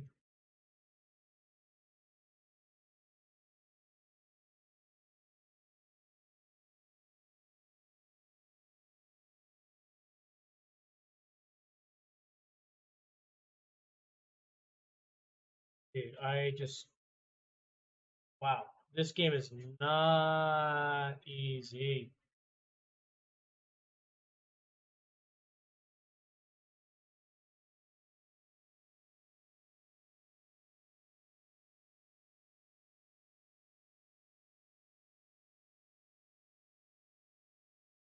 So it seems like it's kind of rewarding in the sense that, like, every time you get something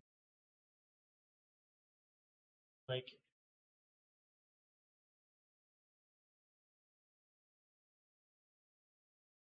2 points.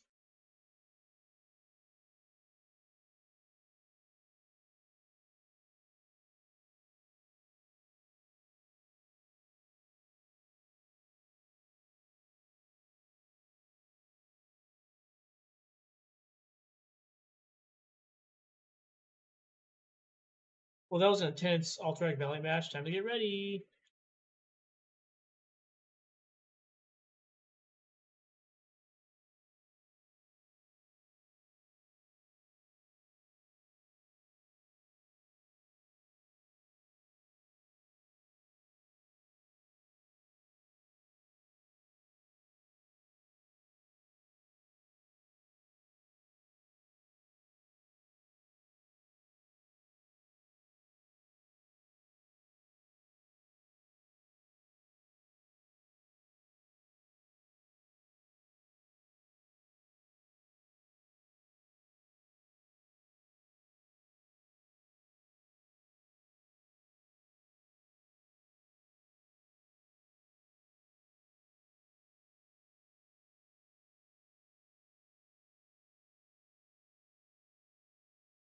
Oh, please.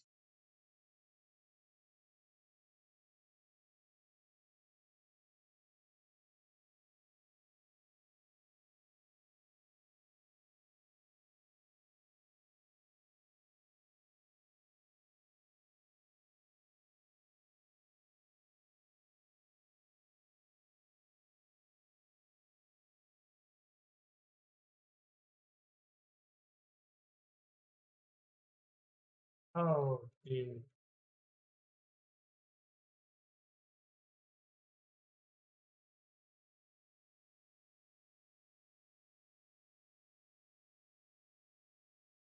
Oh my gosh. Future, future, future. Exactly, dude. That's what it feels like.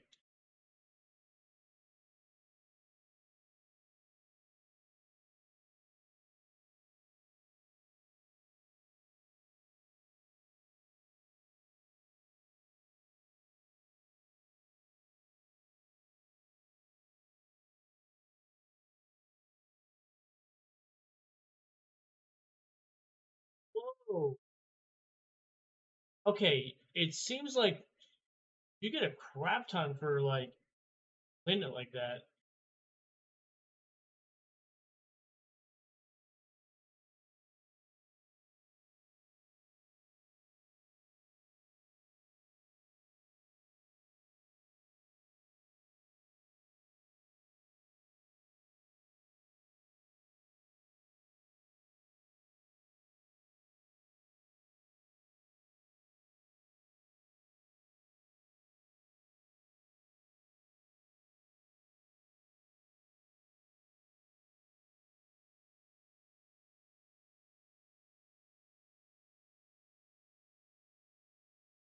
Dude, what?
Wow, okay, we hit 300.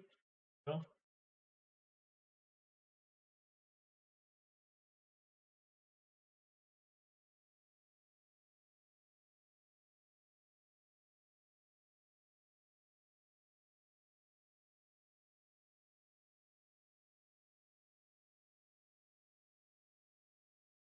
Oops.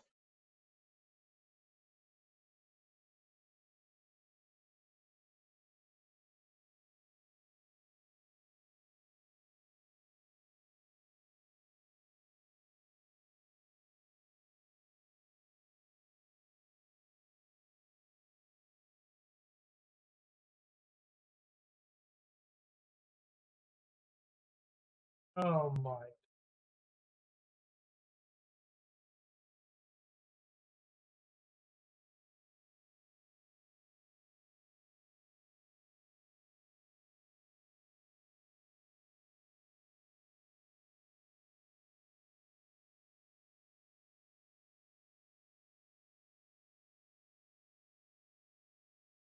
This is getting really hard, man.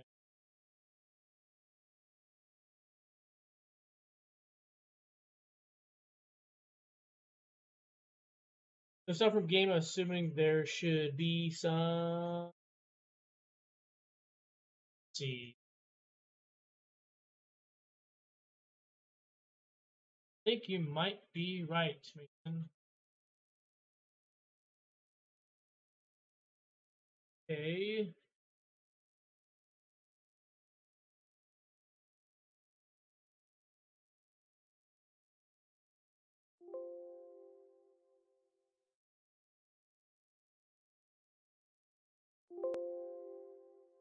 Okay, there should be some now, right? Be hearing audio now.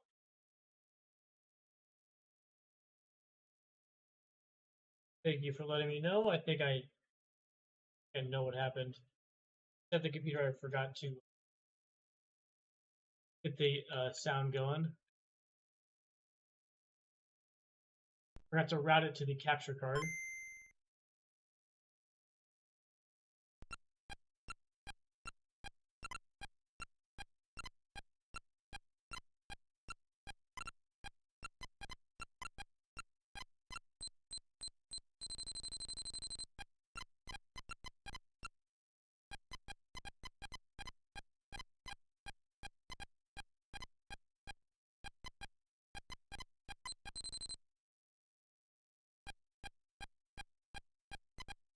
Getting sound now.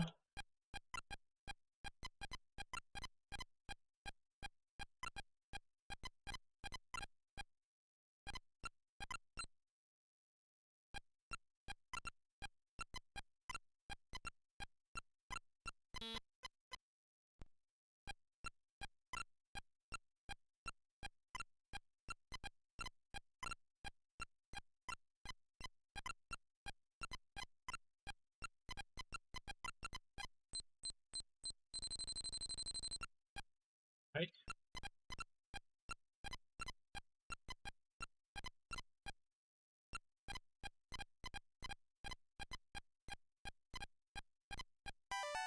We need to summon the beeps. All good now. I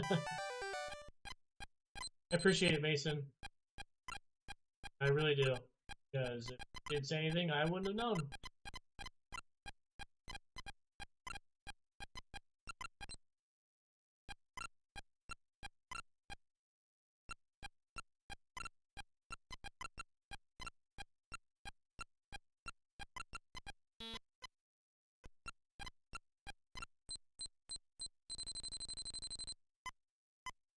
I think we're halfway there now. 500, folks.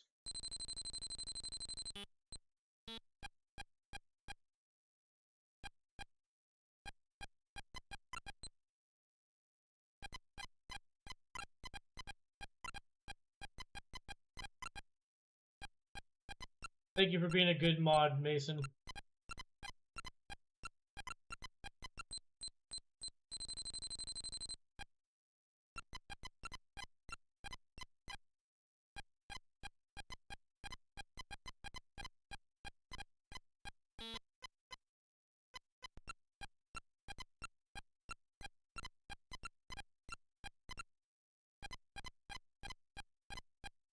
Making sure the stream goes well.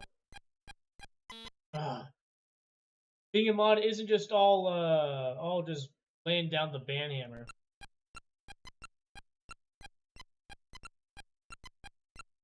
Also bringing to my attention stuff just like this. Thank you.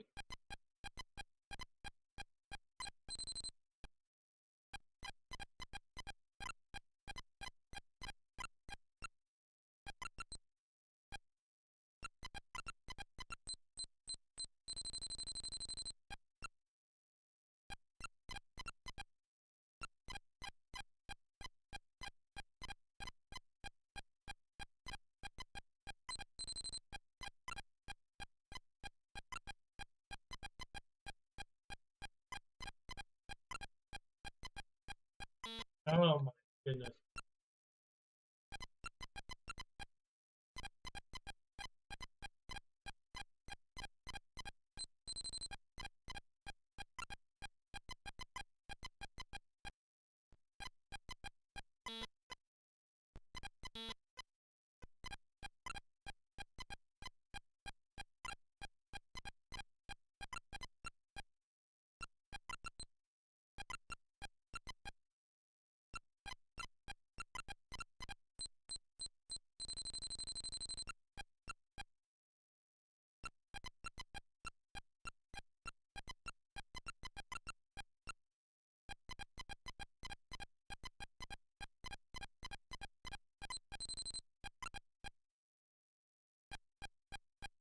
Dude, this thing is flying, bro.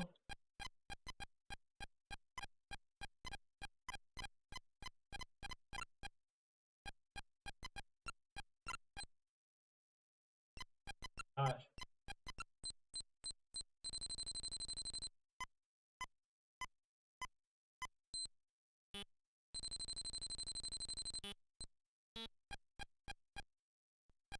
Okay, we are getting there, dude. Oh my goodness. Oh no. Oh no. Here it go faster.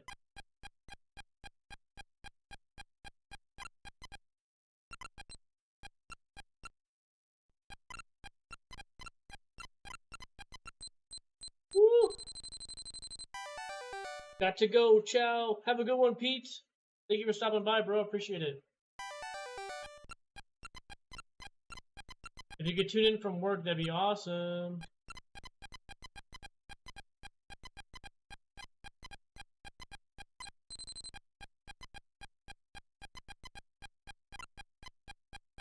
Oops.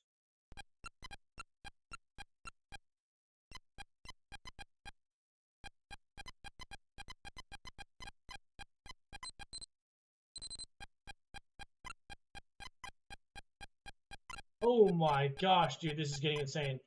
Okay, only 200 more to go, folks. Holy moly, dude!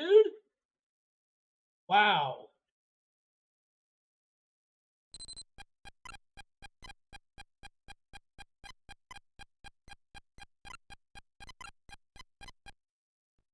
Holy moly, dude, this is getting fast.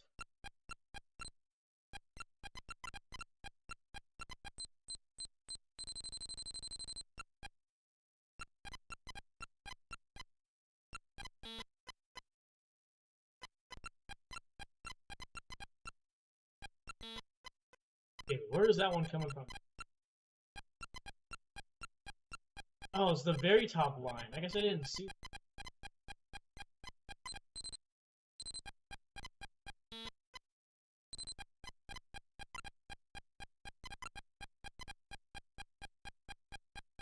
No, no, no. Too fast. Too fast. Slow down, bro. Chill.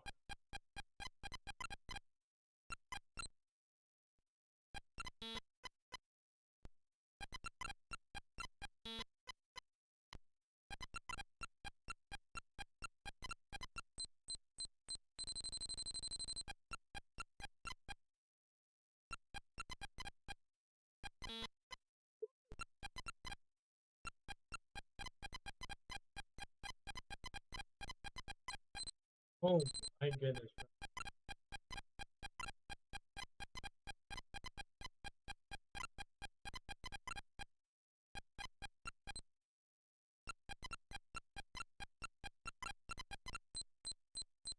Okay, dude, less than 100 to go. Let's go.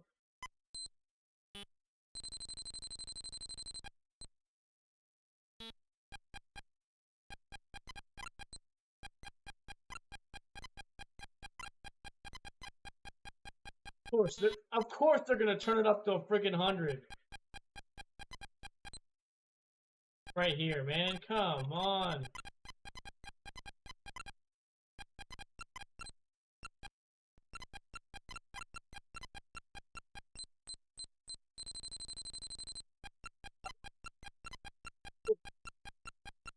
We hit 1,000, folks. We did it.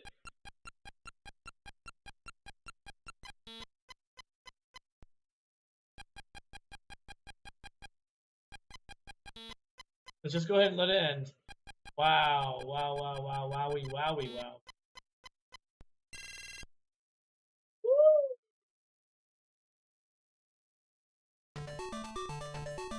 Now you can view a new title in the museum in Gallery Corner. I'm curious what kind of game that is. Alright, let's see.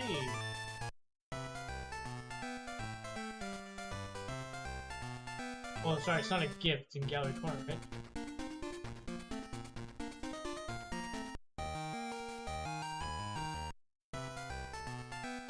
Museum in Gallery Corner.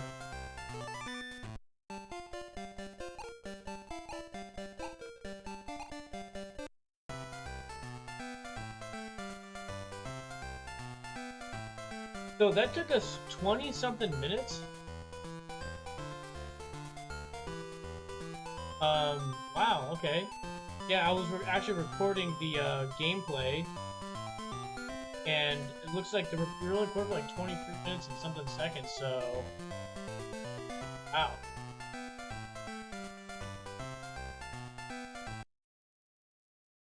So, hey! Awesome!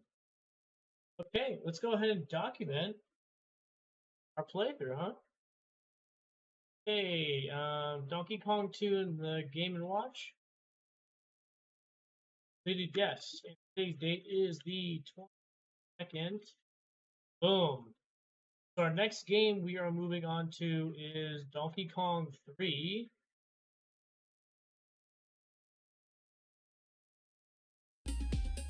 The arcade, but I have the arcade version, so we're going to play the Nintendo Entertainment System, which we do have on the Nintendo Line. Coming up after that is Mario Bombs Away, Donkey Kong Jr. Math, Sensory Lesson, Game & Watch Lifeboat, and then we're moving on to some like actual NES games, okay? Pinball, golf, Mario Bros. Special, Punchball Mario Bros. Donkey Kong 3 Dai Yakushu. So there's a lot more Game & Watch games, but dude, we are making our way, you guys, into the NES. We are 3/4 of the way through the early era of Nintendo, which is mostly Game & Watch stuff. So we've come across arcade. So technically Mario, look at this. So technically the first actual NES game we're gonna come across, like an actual NES game, like only NES, is Donkey Kong Math. So we've played Donkey Kong Jr. and Donkey Kong, but those were NES ports of arcade games. So Donkey Kong Jr. Math is technically the first like NES only Mario game we're gonna be playing. So very cool, dude. I am much excited. Much excited.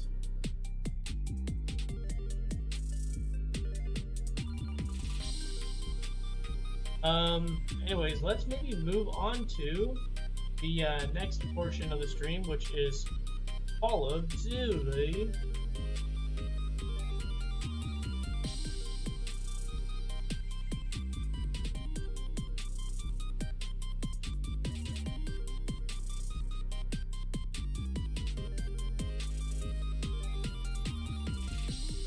By the way, I pre-ordered Modern Warfare 2, the actual like the sequel to the 2019 version. But I did it through Steam, so this is the first game I think a long time that they've like allowed you to play a current Call of Duty game on Steam. So what has been what looks like the what do you call it? The standard, the recent trend they've been doing, the most how do you say even more basic? Because I can't find the right word. More recent thing they've been doing as a company is if you've been wanting to play Call of Duty, like recent Call of Duty games, you have to play it through the BattleNet app. And then once they reach a certain age, they like offload it to make it available on Steam. So as you can see here, there is a grip of Call of Duty games. And you cannot play these on the BattleNet app.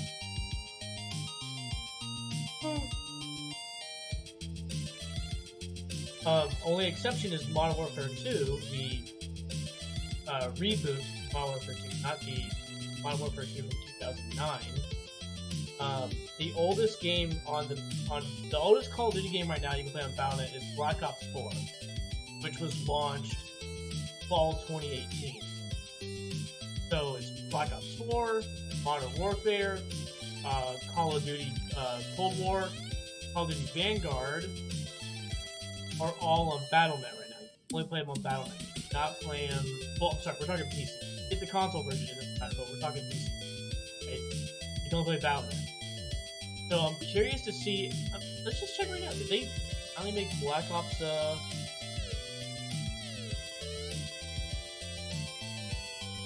Black Ops 4?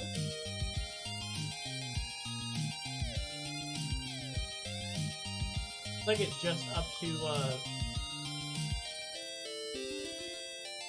yep, there's no Black Ops 4 here. 3, so Black Ops 4 all the way to Modern Warfare 2 is BattleNet, except for the exception that apparently they made Modern Warfare 2 available on both launchers, which is, I don't know what they're doing, but I have got some, you guys can let me know too, your own thoughts, but I have got some opinions of like, you know, the idea that like Activision, Blizzard, Bungie, whoever the heck it is, all have their games on BattleNet. Whatever they call themselves, the bigger companies. You mentioned all three names. I don't get it. But anyway, so you can play Warcraft games, Starcraft games. I'm sorry, you can play Blizzard games and Activision games on BattleNet, and it's like everything from World of Warcraft, Warcraft 3, Starcraft, Overwatch, Hearthstone, okay, on Blizzard's side, and then it's not just Call of Duty games, it's also, but it's Call of Duty, and like Crash Bandicoot. It's like it's a very odd thing they're doing with the BattleNet app. And quite honestly, you know, we're in an era where everybody's trying to make their own launch. Everybody's trying to make their own freaking version, and it's not working. It's like everybody trying to make their own streaming service, right? And so it's like, instead of having like, in the beginning it was like Steam, you had Steam, and then Epic, and Bethesda makes their own. Then have Ubisoft, and then you have Origin, EA, then you have GOG, and then Amazon has got their own. It's like everybody's trying to get in on it, you know, and it's like, dude. Well, and here's the thing, Bethesda tried to get on it, and guess what happened? They shut down their launcher. You guys know that, right? Bethesda, they shut down their launcher, or it's pretty much shut down at this point. I don't know when the official shutdown date is, but if it's sending out emails, if you have any games on the Bethesda launcher to port them over to Steam, you have a free port to Steam. And yeah, that's gonna be it, because it's probably just reality of like, why? Like they didn't need to. It probably just causes more inconvenience than it helps out.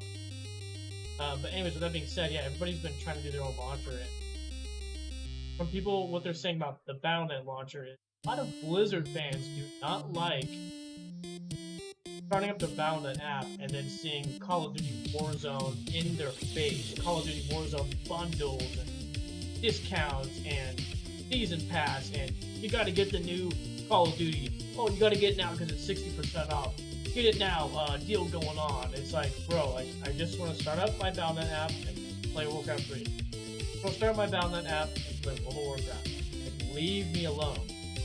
And these are the opinions, not just of me, but other people have been telling me this, that like, yeah, people are just kind of like annoyed with the Battle.net app encompassing more than just Blizzard stuff. So here's what I'm hoping.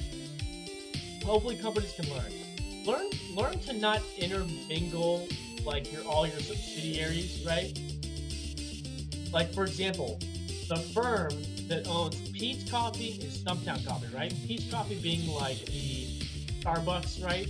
And then Stumptown Coffee being like the high-end coffee. They didn't intermingle. Now the company that owns both has decided that let Pete's be Pete's and let Stumptown be Stumptown. When you start like mixing the two together and blurring the lines, it's not good for the customer base. It confuses the customer. And so I think that's kind of what's happening here. Is it like, dude, like, keep the Battle.net app for Blizzard games. Keep your Activision games in Steam. You get what I'm saying? It's like, yes, you own Blizzard, you own Activision, we get it, but do me a favor.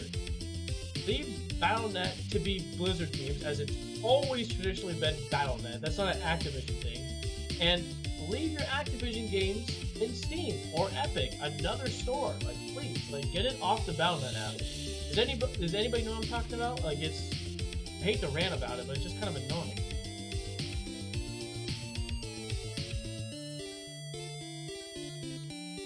Anyways, let's pull up PS2 emulator and let's get that going. Play Call of Duty, shall we?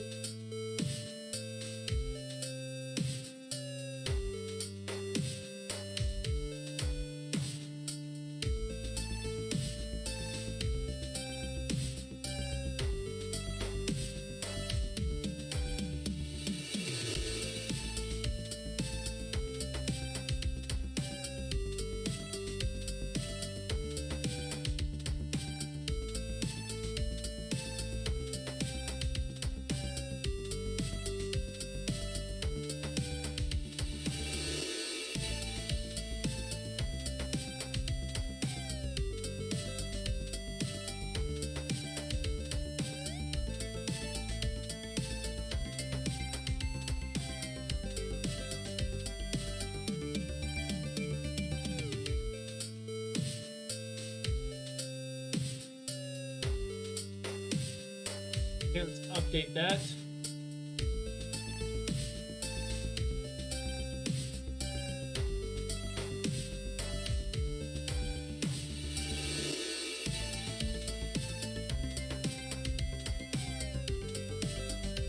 Second.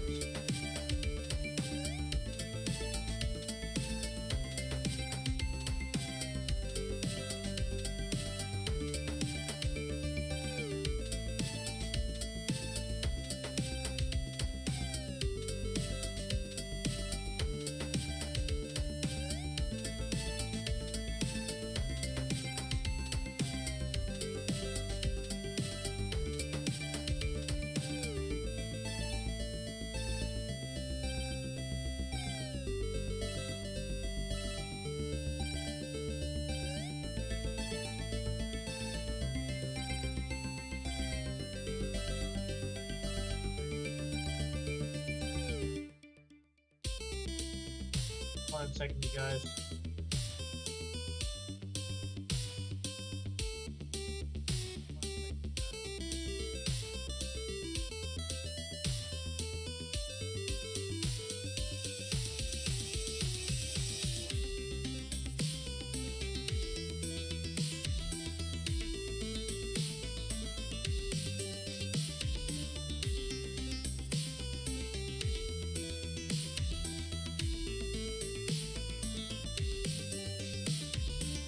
Sorry, I'm just gonna figure something out right now.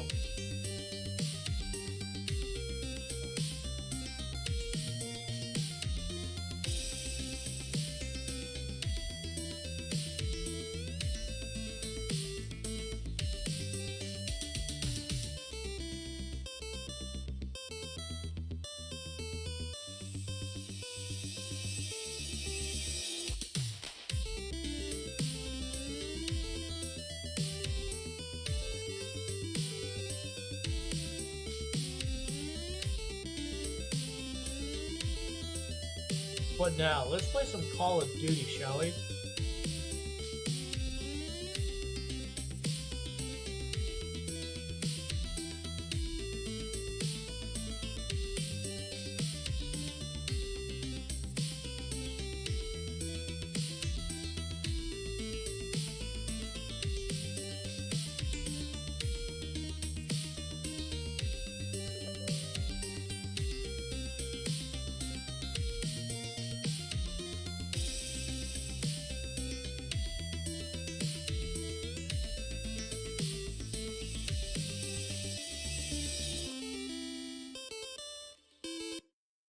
Go ahead and pause the music. Okay, let's get into playing some Call of Duty, shall we?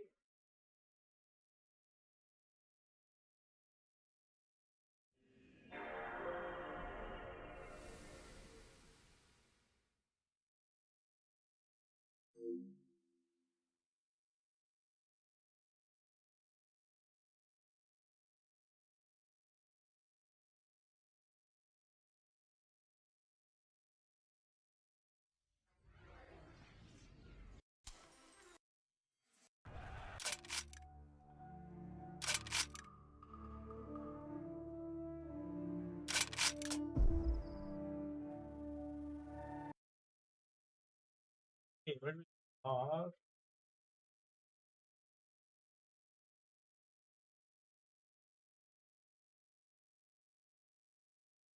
December 24, 1942, Christmas Eve.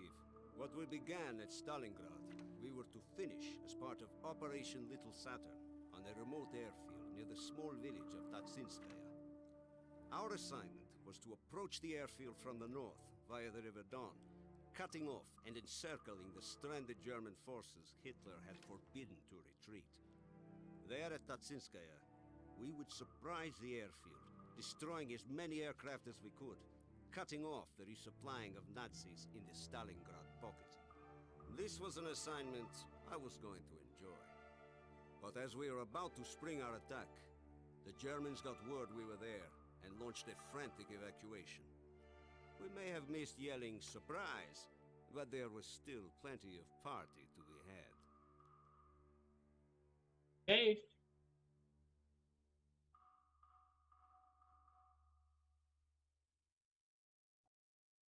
Your orders are to take control of the enemy airfield near Tatsinskaya to prevent them from resupplying the 6th Army at Stalingrad. This is a critical mission, comrades. Best of luck. Raven, this is platoon leader. What is your status? Over. Platoon leader, Raven here. Our trucks are in position. We need 10 minutes to set up the rockets. Over. Hold positions until... Suka! Stuka! Incoming! We have been spotted! Raven, we cannot wait! Get your rockets in position now! We will take care of those bombers!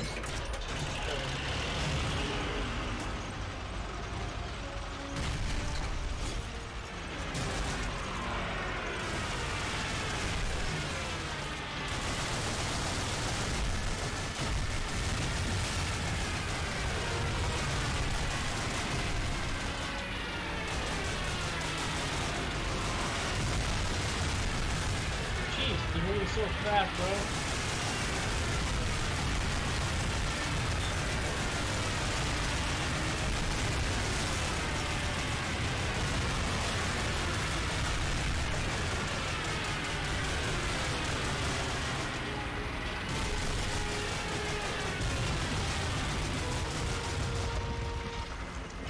Please, please.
I'm at Jeremiah right now. Nice. Cool, cool, cool, man. What chapters are you reading, Jeremiah?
go around this?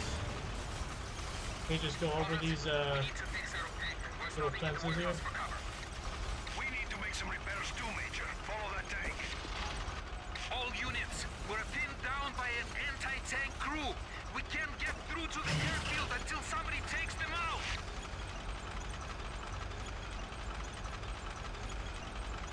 From the vehicle, dismount. This building is crawling with Germans. We need to clear it out.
Dude, are these guys seriously like a throw the on us?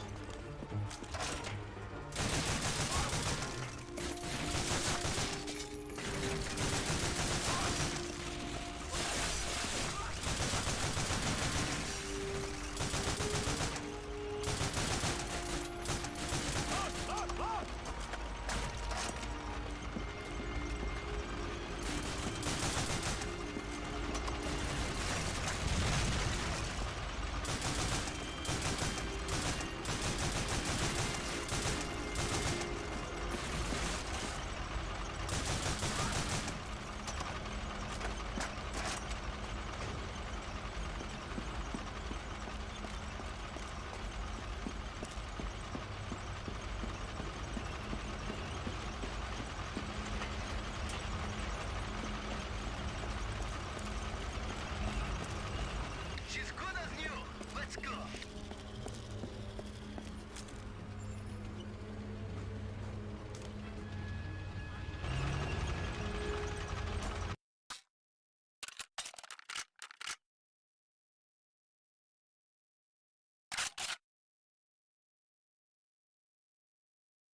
All right.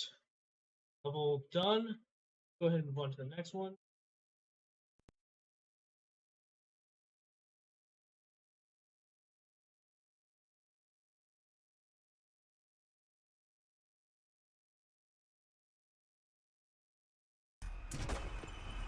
Attention, all remaining units regroup at the train depot. We need more tanks to breach the airfield.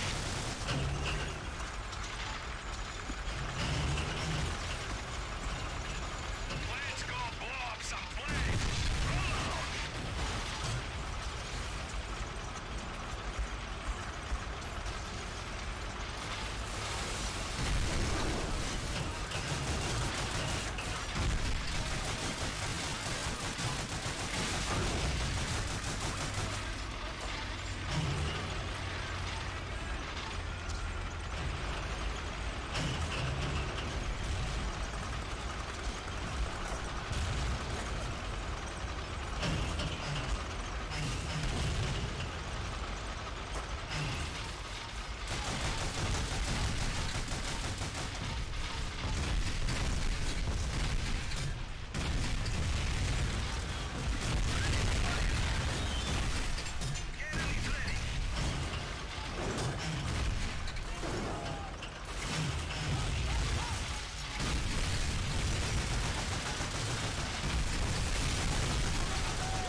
Nate, what chapter are you on? I'm Jeremiah.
Playing Destroyer.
Good luck. What's up, Collectors? Stand still. It's good to see you, man.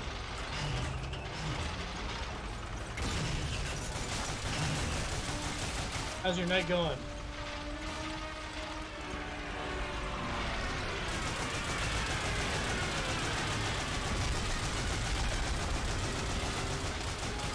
Teammate.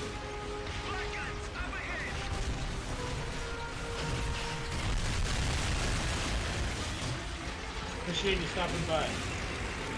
Keep up the good work you're doing too.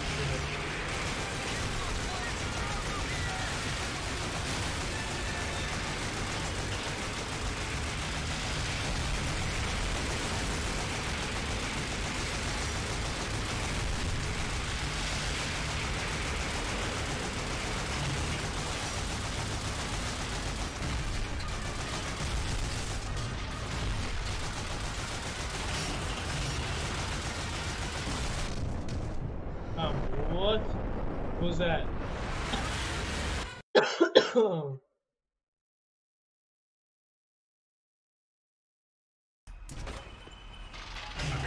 all remaining units regroup at the train depot. We need more tanks to reach the airfield. Let's go blow up some flames.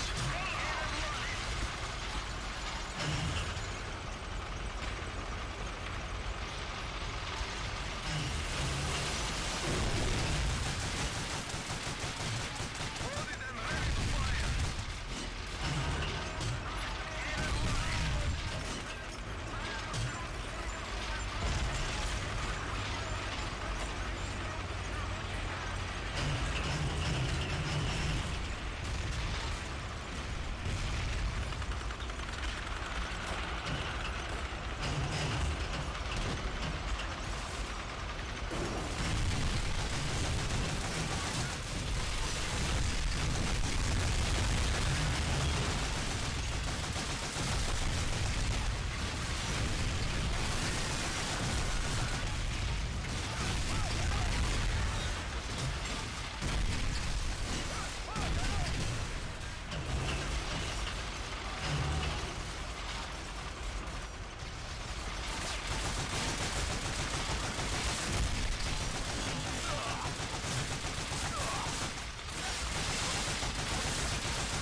Why does it seem like the tank, like,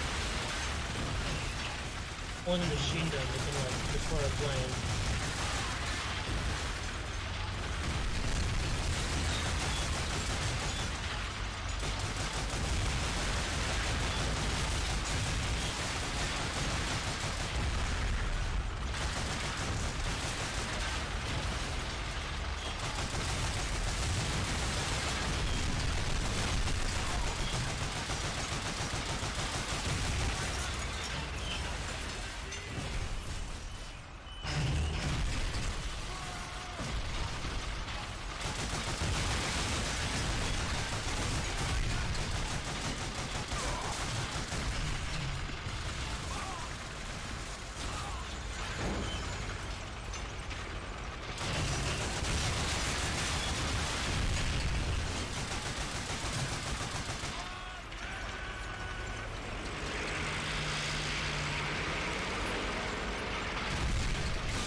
Figure out what the heck was happening.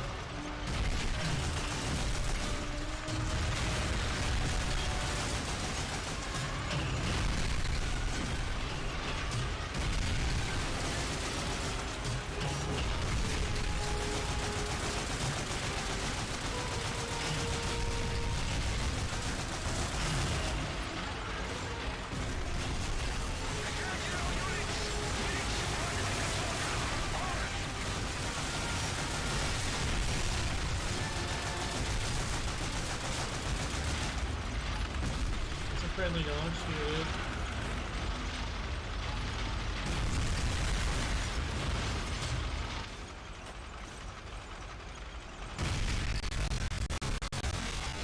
Okay.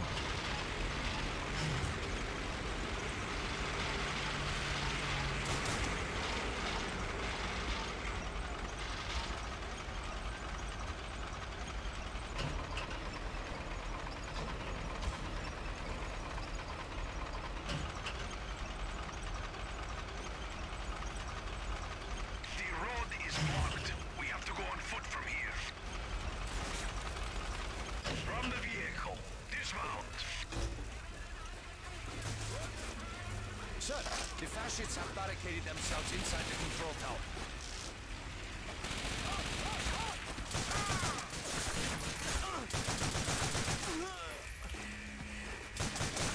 Comrades, attack!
Go, go, go, go! I'll shoot you, dude, go!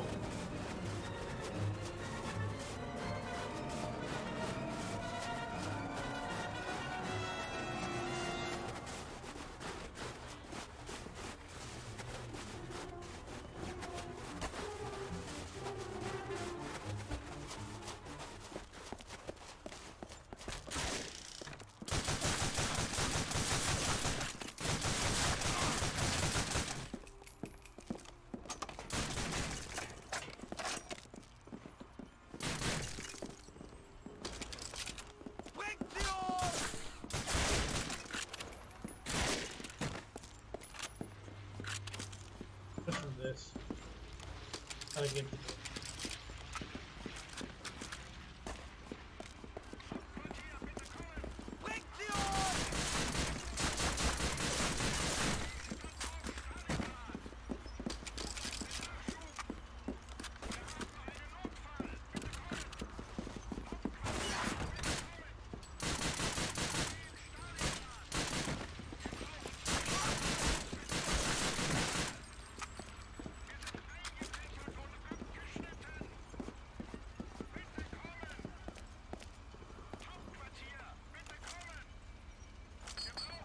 Oh shit! Go, you fucking idiot! Holy shit.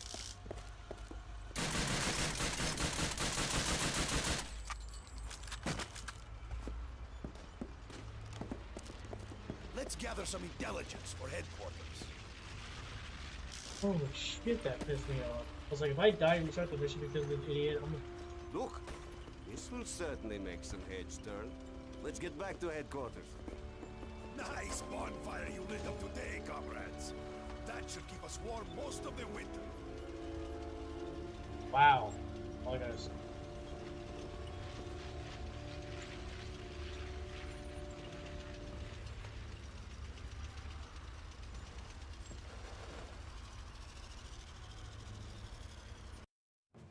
By controlling North Africa, the Axis powers would have a better chance of holding the Mediterranean, now the epicenter of the war. Unfortunately, this is the for Allstate Italian guy. dictator Benito Mussolini, his army is ill-prepared to withstand the British forces in the region. Hitler, fearful that more losses in Africa would jeopardize his efforts on the Russian front, sends General Rommel and his Africa Corps to clean up the mess. By 1942, the Allies decide that the best way to break the Axis powers back is to create another front. An Operation Torch is born of British and American troops. A well-supported, coordinated push through enemy lines, depleting and destroying fuel, food, and equipment would mean the eventual fall of the Third Reich in Africa, weakening Axis aggression throughout the world.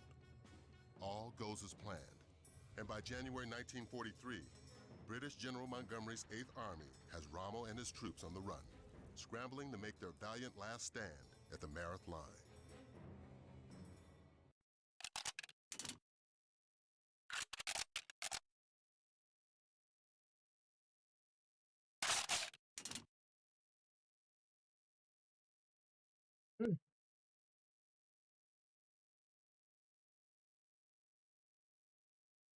We're starting the next campaign, which is British, or yeah, looks like the.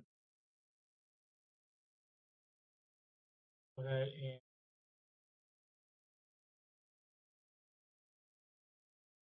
exit the game there.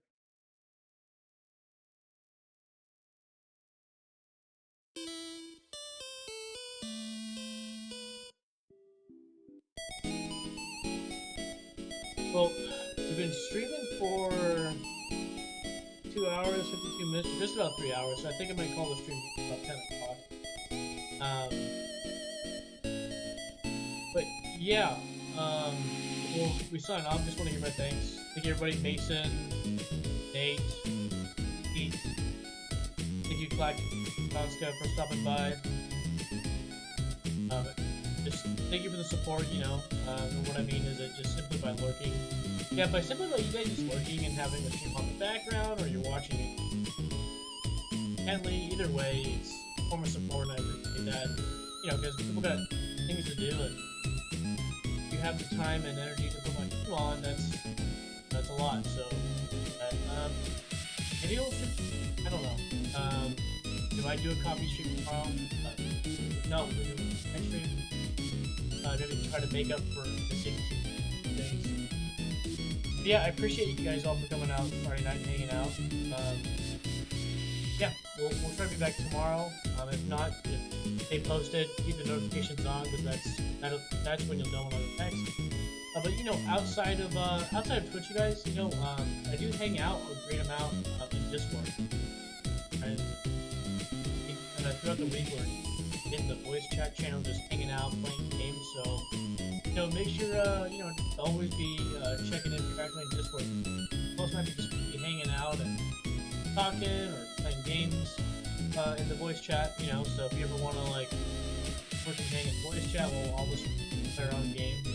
But yeah, again, thank you everybody for